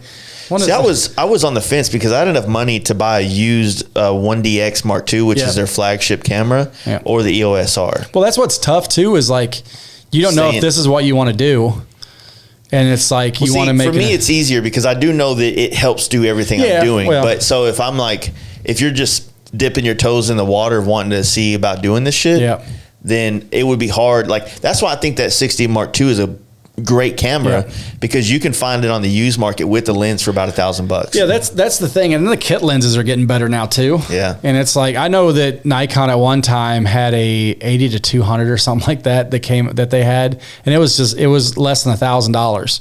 But it was like an f5.6 or something. Mm-hmm. But like if you walked around a car show, you never had to take that lens off. Yeah. Like you could shoot anything you had to shoot at the show, you could shoot with that lens. So I mean I think convenience is probably the best thing, but stuff is so good now, like even it's just like there's really no junk. I mean there's junk, but if you're spending a certain amount, you're not getting junk. I mean it's all good. And it's the other thing, do you do everything through like Photoshop and Lightroom? I use Capture One now because of the sensors in the Fujis. Capture One actually renders it better than but I still use Photoshop. So I basically everything I was doing, I used to use. I never used Lightroom, but Camera Raw was Lightroom before Lightroom. So I always used Camera Raw into Photoshop. And then when I got the new camera, everybody at Fuji was like, hey, you need to switch to Capture One. So like for 4 days, I'm like, it ain't going to work. I can't teach an old dog new tricks. And on the 5th day, I was like, oh, like light bulb. And it was like I always used it. And it actually made everything faster. And, but it was just sitting with it for 4 days. Like it does the same thing like Lightroom does where it makes catalogs. And like, I just deleted the catalog and I was like, all my work was in here and now it's not there anymore. Yeah. So there was a couple of times I just restarted from scratch in the first 3 days. I'm like, delete everything, start again, so it was like, yeah, because I do. When people ask me, I was like, if you even just get the, you can't do the camera thing yet, but you have a cell phone. Yep. If you do like the Adobe Cloud thing, like the Photoshop Lightroom, and you get it, it's like $14 a month, and you're getting it on your PC, your phone, everything. You can start playing with the editing process. Well, that's the thing. Like we said earlier, you can just move sliders. Yeah. And you're not destroying the image. And that's the way I like about Capture One is like there's a lot of small adjustments I got to make, like bring up a wheel a little bit or take down something. And it has built-in masking where you just draw a mask on it right in Capture One, which is basically like your RAW. And it's like the tools are really great. So when I use it, it actually makes my workflow faster because normally I would do it, put into Photoshop, dodge and burn, bring it back out. And now I just do it. I can do all my dodge and burn right in Capture One. Yeah. And so I'm still learning dodge and burn right now. Yeah. That's why I ended up buying the Wacom pad and things like their tablet, or whatever the fuck it's called. That way I can kind of, with a pen, start, bringing highlights and things like that. There's some super great tutorial pages. Like Ben Wilmore is one of my favorite instructors. And but he's super technical. Like he's a little over my head. But I think my phone's telling me to go to bed. but he's super over my head. But like anytime I have a question on a tool or a color balance issue or something like that, like his stuff is spot on. Then there's Creative Live, which has a lot of cool stuff in it. I subscribed to him this year because I watch something, whether it's YouTube or Creative Live or Kelby One or Ben Wilmore or Dave Black or Joel Grimes. I watch something every day.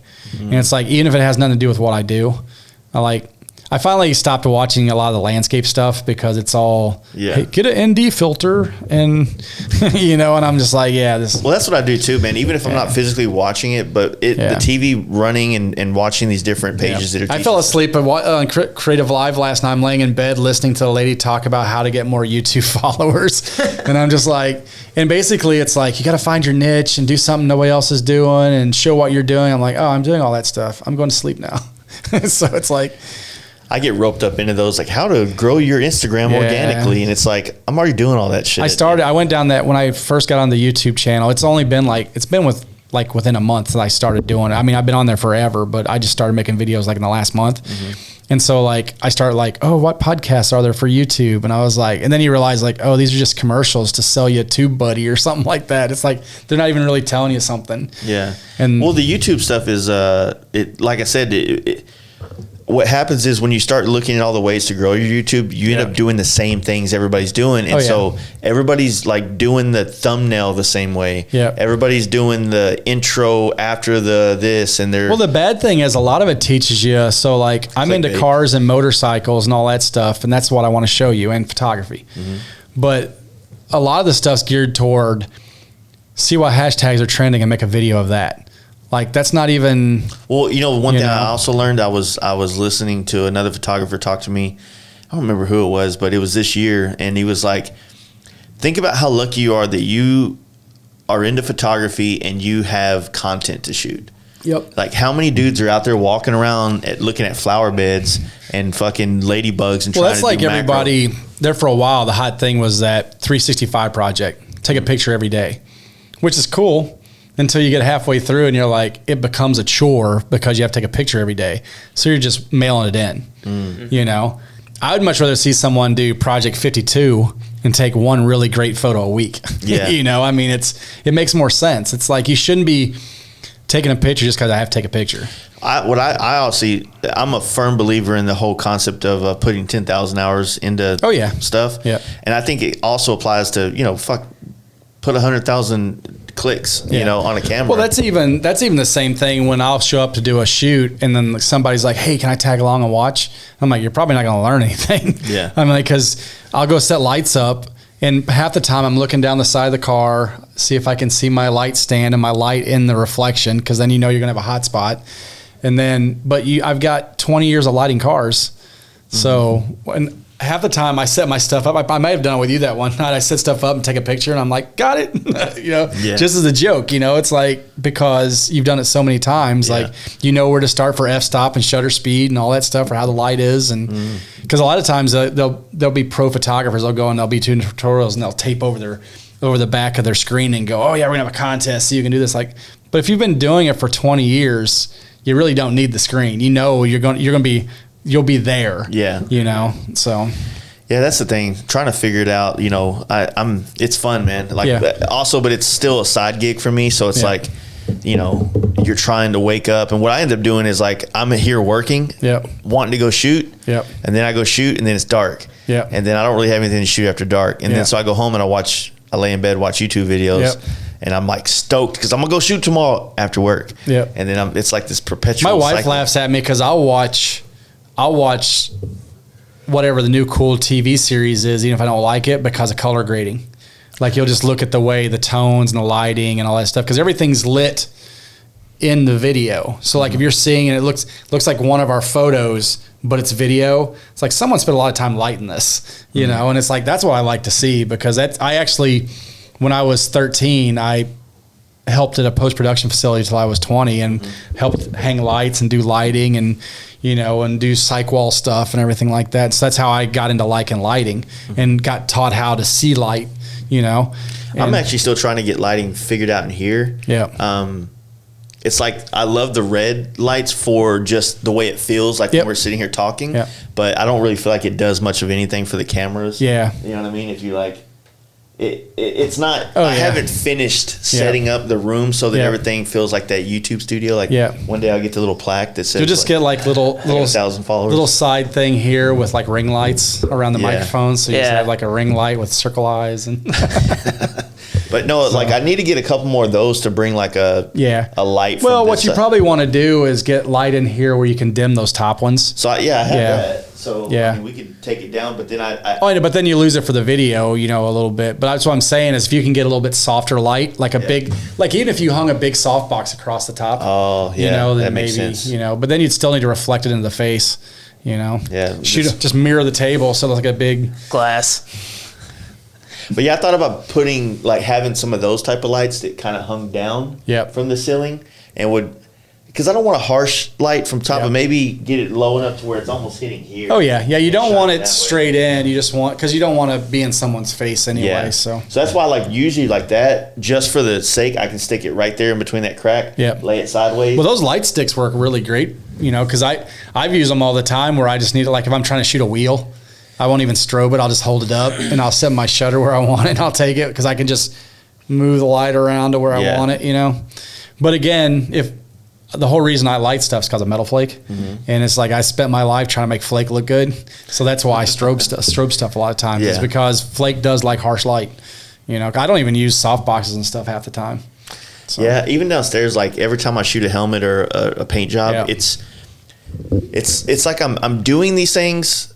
It's all practice for lighting, right? It's all practice. So how do I make this image fun to look at? And like I shot a frame and everything's real harsh on it, like because I was trying to bring out the flake. But at the same time, it's not a great photo. You know what I mean? Yeah. Well, it's trial and error. Yeah, I saw that one. That one's fine. Which one is it? You just blew the flake out in the tank though. That's Well, I couldn't fit. What I did is I feel like red is horrible. Yeah, I blew the flake out, but I also blew the silver leaf out in the rear fender. Yeah, but it's not. Here, let me see. I saw it the other day. But it still shows what you did. For Instagram, I feel like it's fine. I like your red light across the front of the frame on this too. I think this picture's fine. And you could have cloned out that, because you blew this red out, you could have just cloned that white reflection.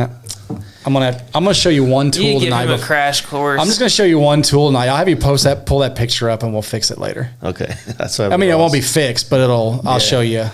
Yeah, like I said, those kind of things are fun, and even when I got that light, which that was a fucking like Thanksgiving Day purchase, I was sitting on the couch bored as fuck, and I'm like, oh, this is on sale for Black Friday, so bam, got it. No, those things are great. It's like half my gym right now. It's funny if that one I have. Sometimes I'm out like hooking up sewer hose with it into my hand. It's like I've used it for everything. But that's the thing. The Westcott one's like $600. Yeah, that's a Godox. But it was like $250. But the thing, I stand behind it because I've had that thing for 4 or 5 years and it's been through hell, and it still takes a charge and it still always works. And it's like, so as much as I go, holy cow, that's expensive. It's like, but lighting is not cheap, man. Yeah. Well, it's not plastic either. Like they didn't make it out of plastic. You know? So my next big purchase for my camera shit is I want to get 2 good strobes. Yep.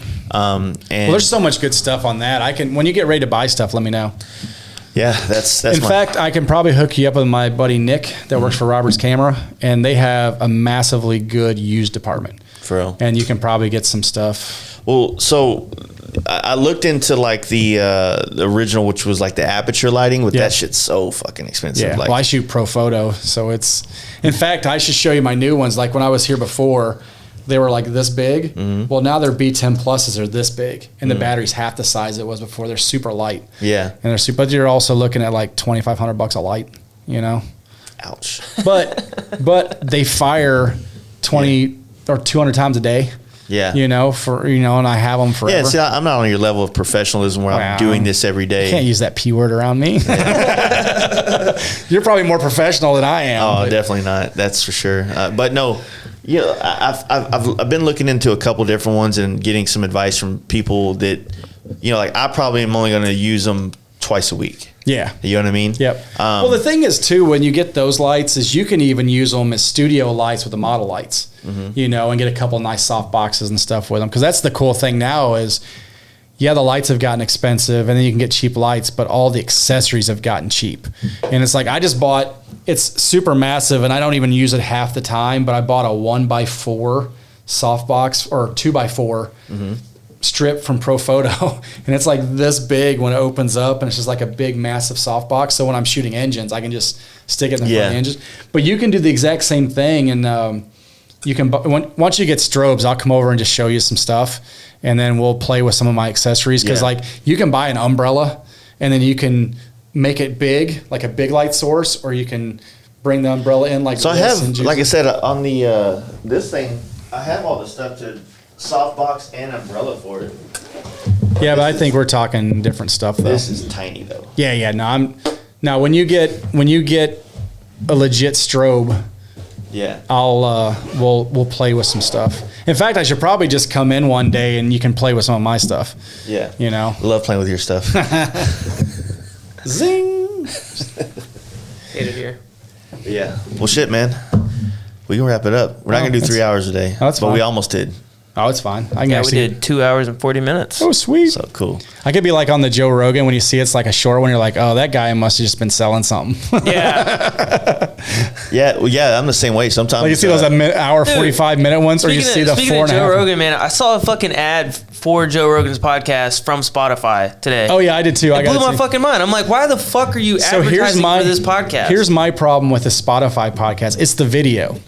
Yeah. So on my head unit in the Sprinter van, whenever Google gives me a map direction, it cuts it off and it doesn't start back up again. It's been doing that to me too. Yeah, so they need to fix their interactivity with, plugged in and playing through radios. Yeah. Because now they've taken it completely off of YouTube. The podcast. So I was trying to. So yeah, I used to watch Rogan on YouTube. Yeah. And now, I want to see this new Rogan. Yeah. But when I bring Spotify up on my TV out there, it doesn't play video. Oh, really? It only plays video on my phone and tablet.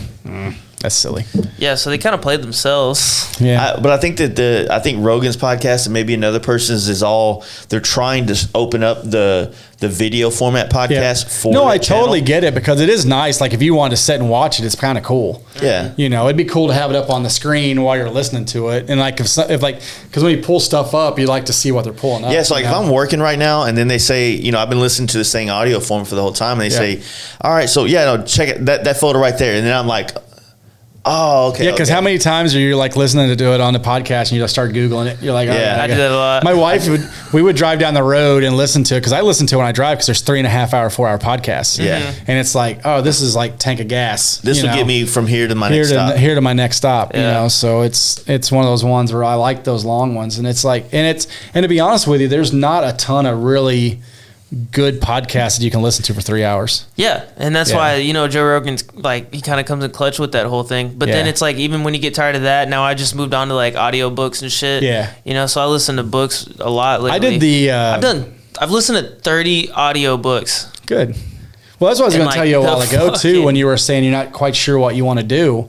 And it's like, it doesn't suck to learn everything. Yeah, it's kind of you know, it's like if you can learn something, learn something. Right. I mean, it's not going to hurt you to know something. You know, it's just when you learn a little bit of something. I always make that joke because you have those people that know a lot about one thing. Mm-hmm. Well, I'm one of those ones that like I know a little bit about a lot of stuff, but I don't know a lot about one thing. Right. Because I'm sure there's super geeky photographers on here going, hey, that's not how that works. You know.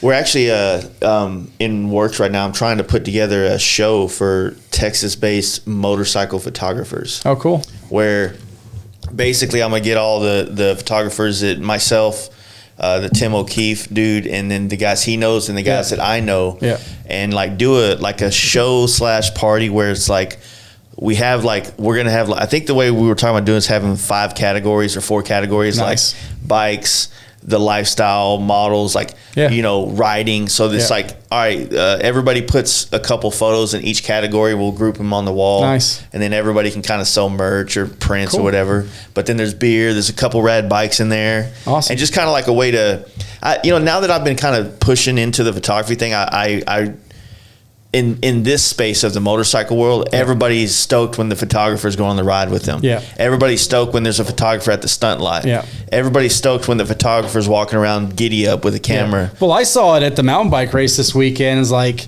everybody on Facebook's like, oh, where's the bike? Where's the race pictures? I want to see the race pictures. And I'm like, I could care less. And it's like, because everybody's like, oh, you should get your camera and take pictures of people ride. And I'm like, I don't want to do that. But those dudes hauled their crap up and down the mountain all weekend. And I'm like, good for you guys. Yeah. I'm like, I definitely don't want to do that. I was like, because you guys, I mean, I don't want to haul 80 pounds of gear up and down a mountain all day long. So like what I was thinking is like, I think it'd be cool to have a party where it's, even if I take myself out of the equation, it's just for them. I think it would be really badass to get people to come and party and meet these guys and show them a little fucking love. Well, even if, you know, like even the Lichter show is cool because of that. Because, you know, it shows different artwork and that's different kind of where I would like to take it. Like I want to start with photographers. And that's the cool thing is there's so much room for that. Yeah. You know, it's like you can't, you know, and that's the thing too is like Lichter's a super cool dude on top of being who he is. Yeah. And he would be the first one to help support you, you know, if you wanted to do something like that where he'd be like, yeah, we need more of this. Mm-hmm. And really, the more people do it, the more it brings attention to his too, you know, because everybody, that's the OG, you know, and that's the cool thing is there's too much of that deal where like everybody fights against everybody and blah, blah, blah, blah. And it's like, but it's cool to get everybody together. And once you get everybody together, it's like, oh, we're not just on the internet talking shit about each other. It's like, oh, that guy's actually a nice guy, you know? Yeah. Every Facebook chat room in America is like that. Well, that's like I got invited. I was like, to a real high-end automotive photography one, and I'm like, oh, I guess I should do this because if someone has questions, I should, you know, I go on the Fuji pages with the medium, like the GFX 100. So if people have questions and I've run into what they've done, you're like, oh yeah, well try this. But like I got added to one, and someone posted that picture of the guy with the shotgun in the window and all this other stuff, and like somebody posts, this picture makes no sense and it's distracting and all this other stuff, and then I shot that picture 12 years ago. And then I look at the thing and it's like, he's 23 and he's an IT guy. I was like, he was 13 when I shot this picture, you know? Yeah. And it's like, just take it with a grain of salt. And I just like left the group and it's like, yeah, I just can't take it personal. That's like the one thing Rogan was talking about today was how he ghosts stuff. He posts it and leaves it. Doesn't even look. Yeah, that's the best like, way don't to even do want it. to see the comments. And it's like, I can't do that with YouTube. Because people ask questions and stuff like that. But if someone's on there being an ass, it's just like delete it. Yeah, you know? I try not to feed in. Fortunately, I don't get too much bullshit on. Well, we also don't have 3 million followers with 30,000 people making comments. Trying to, you know, one up us and So what do you think is a good like entry level Fuji film I did camera? not answer your question earlier, did I? No. So they have a new awesome I'm gonna go get a X100, I think. I don't know if I got signal. Because I just pulled them up right here. I'm seeing like XT30s. Yeah, that's I think that's the entry. Are they the entry? Because they go for about $1,200 new, yeah, I think. I would actually, if you can get a good price on one, I used XT3. XT3? Yeah, because the XT4 is the new one. And really the XT2 is still good too. Yeah? I really like those. And but the newer you get, the faster the focus and the better the focus is. So if you can get into a 3, I'm not sure what they're selling for used, but if you get to where you're ready to buy something, I can get you with my camera guy. Yeah. I feel like I got a guy. Now that'd be tight, man. It's like I got rid of that Nikon I had because for whatever reason, it's like every picture I took, it was kind of disheartening, you know, because it's like in my head, I look at it and I look up the camera itself, and I'm like, one thing that's good with the digital stuff is like him talking about the 6D and stuff. You know, it's like, hey, guess what? The 7's coming, and eventually that 6 is still a great camera, but it drops $2,000. You know, right. Like it gets way cheaper, so you can actually, instead of getting the brand new bottom of the line, you can get a 2-year-old top of the line for the same money. Right. You know, so that's what you should try to do if you can. And even if you can go into like an Adorama or a B&H or Roberts and see what they have in the used, because they go through all those cameras and make sure the sensors are cleaned, and they can tell you how many shots it's taken and all this other stuff. So, what is the other one? DSLR? What is the difference between the DSLR? DSLR is basically, it has a mirror. So why is mirrorless better? Well, no, mirror's just the new hot thing. It doesn't have a mirror, so it's half the size. Okay. So it like cuts back. A lot of the camera companies seem like they're moving towards mirrorless direction. Yeah. DSLR is a style of camera. Yeah. So like the mirror. Yeah. But that's what the Nikon was, right? Yeah. But what you're looking at is like the sensor size is going to make a big difference. And really, the people that are killing right now is Sony. Yeah, I've heard a lot of good stuff about them. They have so many cameras, you know, it's like I can't keep up, you know, with what they have. But they, you know, like they have 3 levels of the A7. Like one's good at low light, one's super high res, one's for sports. I was looking at these Fuji films, and I really dig them because you were saying they're smaller. See how retro they look. Yeah, they're retro and they're smaller, you know, and I like that, you know, because with the Nikon, it always felt like big and bulky. You can probably get a good price on a used one. Yeah. Or like even if you could probably get a new in the box XT3 because the 4 came out. Right. You know? But what I would also say is like, and correct me if you don't feel this way, but like it's also like the lenses is where you're going to spend most of your money in the long run. So like a Sony's a badass camera, but then their lenses are fucking super retarded expensive. Because I remember you were looking into getting. Yeah, they're like their G series lenses. They're like the top like $3,000-$4,000 for lenses. Like that's how much a motorcycle costs. Yeah, the top of the line. That's the one good thing with like I was telling him with the Nikon digital stuff, not their mirrorless, is all the Nikon lens work on it. Yeah. So like you can find lenses, you know, I mean, so all the lenses back to like 1950 or whatever they work on. So the other thing about that camera, you know, the sharpness, I've realized that maybe the camera had a little bit to do with it, but the majority of that was coming from the lenses, was making it not sharp. So simply taking that camera, probably getting it cleaned was probably something that had been important. Yeah. And then putting some better glass on it would have probably. Well, that's the thing is, that's why I like the Nikon and Canon stuff, is there's so much good old glass, like f2.8 and stuff like that. I mean, that 70-200 2.8 is expensive, but you can probably find the generation before that for about half the money. Yeah, I mean, that's the used one. That's the second generation. There's a third one out. Yep. And the second generation one has everything. The third one just has some coating on the glass. Yep. I paid $1,200 for that. New was like $2,200. But so now the new Canon, the mirrorless, has a RF series. Yep. Which they have a 28-70 f2. Yep. It's their professional. It's a replacement for the 24-70. Which is what's on the one down there. And and I want it. It's $3,000. Dude, the mirrorless is so great because, especially like you're riding bikes or you're walking on a show all day, the stuff's not heavy.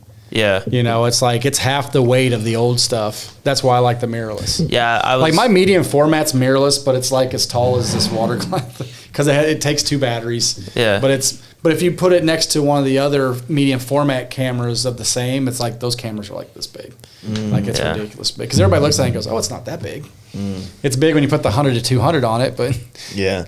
So the new 24-70 for the RF mount, the mirrorless ones, is like fat and like real small. So even for me, like I'm thinking about it from packing all this shit in a saddlebag, you know, when I'm traveling, because I always take that lens and the 24-70 when I travel. So, and then, so it's a camera, it's 24-70, it's a drone, it's GoPro shit and podcast stuff. Nice. It's a nightmare. I was going to show you what's good with 100 megapixel. Okay. Let me find it this is what's cool about it. if I can go all the way back to New York. Yeah, when I was in New York for the first time this year in my life, and God, that place is like, I would love to live there and shoot pictures all day long. I'm sure it's like a massive I was just playground north of for the that. city at a guy's house, and he's worth $1.1 billion shooting his Fuck. car collection. Yeah. It's ridiculous. Got any daughters? You said the XT3, right? Yeah. Because that gets you the last year under. Woo, damn. They still pricing? $1,400. That's not too bad. Yeah, it's not bad, but it's... Yeah, if you're like real serious about this. Yeah. Let me think about it, and I'll send him a text. But they just released a new... I don't think it's the 30. Yeah. They just released a new one. And it has that old vintage style and looks like a rangefinder, and it takes really good pictures. And I can't remember what the model number of it is. Somewhere. This would be a good ad break. Are we still rolling? Yeah. I was actually going to do that. I think next year we're going to start chopping them up. Doing some ads? Doing ads in the podcast just to kind of, but less ads overall. So instead of like at the beginning having like 4 different companies or 5 different companies, there'll just be 1 in the beginning and 2 in the podcast, and that's it. Just 3 sponsors. This break is brought to you by This break. Topo Candy. Chico. Gatorade. If you're not from Texas, you don't know what Topo Chico is. Seriously? You know what's funny is, like, you can't buy this in Phoenix. Really? Like, you can go to any grocery store around here, Walmart, and you know, get it. I mean, you can get it like Whole Foods and Walmart and stuff, but like you would think like a every gas station? Yeah, they don't carry it. Yeah. And I never noticed that because, like, I've gone, anywhere around here you can almost get Topo Chico at Whataburger. It's like you walk in anywhere in Dallas, you can get Topo Chico I in know. a bottle. It's like, I carry 3 cases with me. Dude. Because when we make whiskey drinks, this is the mixer. Yeah, so I mix that with that fucking Tennessee honey. Oh, I just got... fuck. I just bought... So, did you watch my video where I shot the Mongoose drag car? Mm-mm. So it starts out, I'm holding a bottle of 23-year Pappy. Mm-hmm. And the guy was letting us drink it. It's so good. And then he gave us a half a bottle of 10-year. And so I'm out of it now, but what we were doing is every time we would hang out with friends, we all took shots of the Van Winkle, the 10-year. And so when we were in Phoenix... before we got to Phoenix, when we were in Mitchell, Brian gave us a single malt or single barrel Jack and the higher end Gentleman Jack. And then JC really liked the high end because there's a huge difference between... Yeah, there's like $100 price difference in that shit. Well, but there's also a very great taste difference between that black bottle Jack and then single barrel Jack. And then while we were there, Vanessa was talking about this gold label maple that if you can find anywhere, you got to get it. So when we were there, it was $109 for the bottle. Dude, so we bought a bottle of it, and it is amazing. But it's all done in maple barrels. I've been in a whiskey kick for the last couple of months, and I found that Jameson is my go-to. Yeah. That's the one I like the most when I'm drinking it straight. So I have a bottle of Blender's Dog from Jameson in the Sprinter. You should try that. But that's what I use in my wife's Irish coffees that I make for her. And it's like it's so smooth. Like I could sip it straight. And I'm usually Irish whiskey, I don't sip straight. I usually mix it in something. But the Blender's Dog from Jameson is so good. Yeah, yeah. I've been trying to get off the beer thing because I'm not good at drinking whiskey either. Yeah. I drink it the same way I drink beer. Well, it's funny because I have this really nice liquor collection in the Sprinter van, and I barely drink. But it's all like I make drinks for everybody else. Dude, yeah. I have a bottle of Slow and Low and a bottle of Sailor Jerry that's been just sitting in my house for like 6 months. You know, we did the podcast with Steve. Yeah. He cracked open that big ass bottle of Jack Daniel's Honey, which is like my favorite thing right now. Yeah. Nice. And we both took shots of it, and then he took the whole bottle with him. He did? He owes me fucking a bottle of whiskey. He took the whole thing? Yeah, fucking nerd. Yeah, so here, I think I got that picture in here. What an asshole. Oh, I don't have the original Dude, photo. you don't know how many people were mad about that? About him? Oh, here you Pissing go. in the cup? Yeah. So this is it's on my phone. So this is me doing a panning shot at the Speedway up in Wisconsin. Not Wisconsin, in Connecticut, of that McLaren Senna. Well, you don't even have to zoom into it. I think just slide the next way. Is it the same car? Yeah. Yeah, so that's a crop from that same picture. God damn. Yeah, and you're looking at it on my phone. Like, you're not actually looking at it printed out. So that's the full size picture, and then that's the crop into. So I could have swore that, like, I don't know. This is probably gonna be stupid. It's gonna make me sound stupid. Go for it. When you're shooting like that and you're trying to, like, say if we're riding together, right? Yep. And I want to get a shot of you, but I want you want everything to be in blur.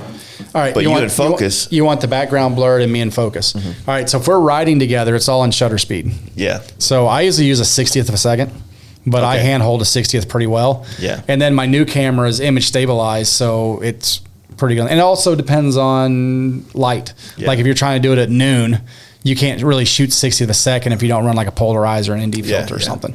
But usually a 60th of a second. And then it also speeds. Like 60th of a second, you can do 50 mile an hour and still get blur. Yeah. Get wheel blur. And then if you're doing 60, you can do 100th of a second, you know, and it's plenty to get enough, the blur. Yeah. But these shots were all panned. So these were, if you're standing these were at still, 100 though, and I'm just. So yeah, so like this is where I got it fucked up. Is it like? So what I do when I do that is I go to the racetrack and I'm looking around and I'm looking, where do I want this car to be when I take the picture? And I'll actually manually focus that spot where that car is going to hit. Oh, okay. And I'll just be, because I'm not saying it's, like I said, it doesn't take 50 frames a second like some of the new cameras. Yeah. And like one of those pictures is going to be the one you want because they're all going to be in focus. So I'm like, this is where I want to be, you know? And usually fast cars, it takes you a couple of these and you're like, oh yeah, I'm getting there. Yeah. And then you start following from here, you're in focus, boop, in focus, boop. But what the key is you want to have your body where you want, if you're doing a panning shot, I mean, you probably do more bike to bike and then that's just all shutter speed. But I put your body where you want to take the photo because usually you start here and you end here. So you want to have your body facing this way and then bring your body to it. You're way more stable. Because if you do this and go this, you start doing this, you know. So you want to be where your picture wants to be. So you also know that if you get to here, that's where you want to take the picture too. Yeah. So you put your body where you want to be where the picture is. And then you're following that straight line. So it winds up, again, 30 years of photos, natural light, you know, so or 40 years, or I've taken pictures when I was 7, but it's, you know, at least 30 years of that. So it's, you know, it just takes time. Yeah, yeah. But rolling shots are the easiest thing I do. And everybody's like, oh, I love your rolling shots. I'm like, dude, I do those in 15 minutes. It's the easiest thing I do all day. Because you drive a car, I hang out with another car, and so I'm about to get ready to start filming a couple things for my my intros for the YouTube shit that we're gonna do. So like I got my buddy Brad that I'm just gonna have him ride my bike and dress like me the whole time. Nice. And I'm gonna be able to shooting photos and getting you know, in the back of a truck with a fucking gimbal and shit, trying to get stuff going. Yeah, the hard thing with what most people mess up on rolling shots is you just don't do a good background.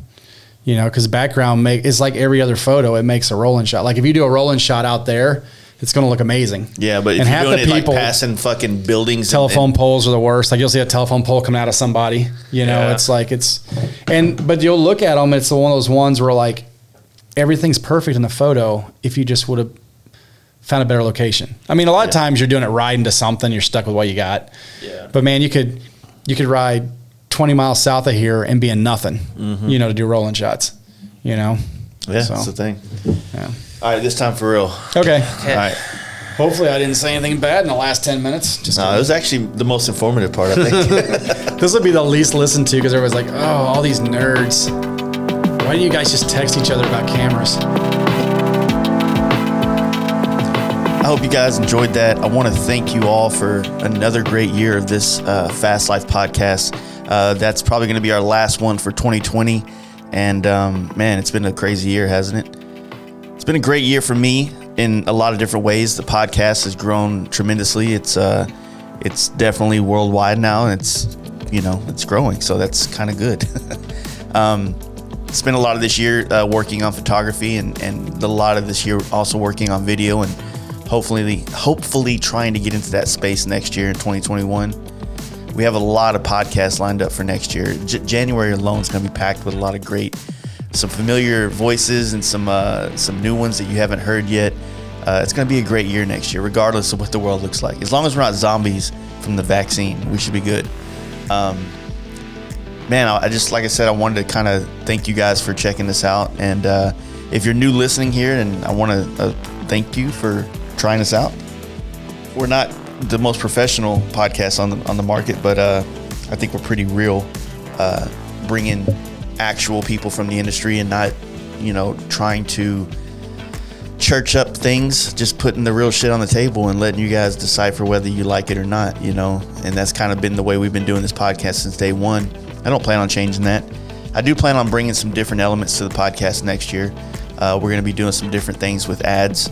Like I said, the sponsors that we have on this podcast are always sponsors that I feel like if you're in the motorcycle or the custom paint space, they're quality products and quality people to work with. So hopefully you guys have checked out the sponsors over the years that we've been doing this. They're all great people, from the ones of the past to the ones of now and to the ones of next year. They're all going to be sponsors that I would rock, that I wouldn't want to waste your time with. So also, all the people that signed up to our Patreon, I want to thank you guys. It's growing and it's helping us tremendously. For those of you who have been on the fence, the Patreon is going to be a much bigger part of this podcast next year. It's slowly growing into that now with the unreleased content that we put out there, and we got big plans for possibly 2 to 4 shows a month on there that are going to be separate. And the good thing about Patreon is they have an app where you can download that app to your phone, so you'll be able to listen to podcasts and other things that we put out there just like you do normally through this podcast. So it's growing into a great platform for us to be able to do some stuff and actually make a little bit of money doing it, and which obviously helps keep everything rolling here. So if you guys want to check that out, it's patreon.com/fastlifegarage. All it takes is $1 a month, and it helps out. I've said it many times. I'll say it one more time. If a lot of the people listening to this podcast donated $1, then I could quit my painting job and do more podcasting. So anyway, I want to thank all of you guys for what you do. And I want to thank all of my guests this year. I wish I had a way to repay them for their effort and time without, going broke. So next year's going to be great.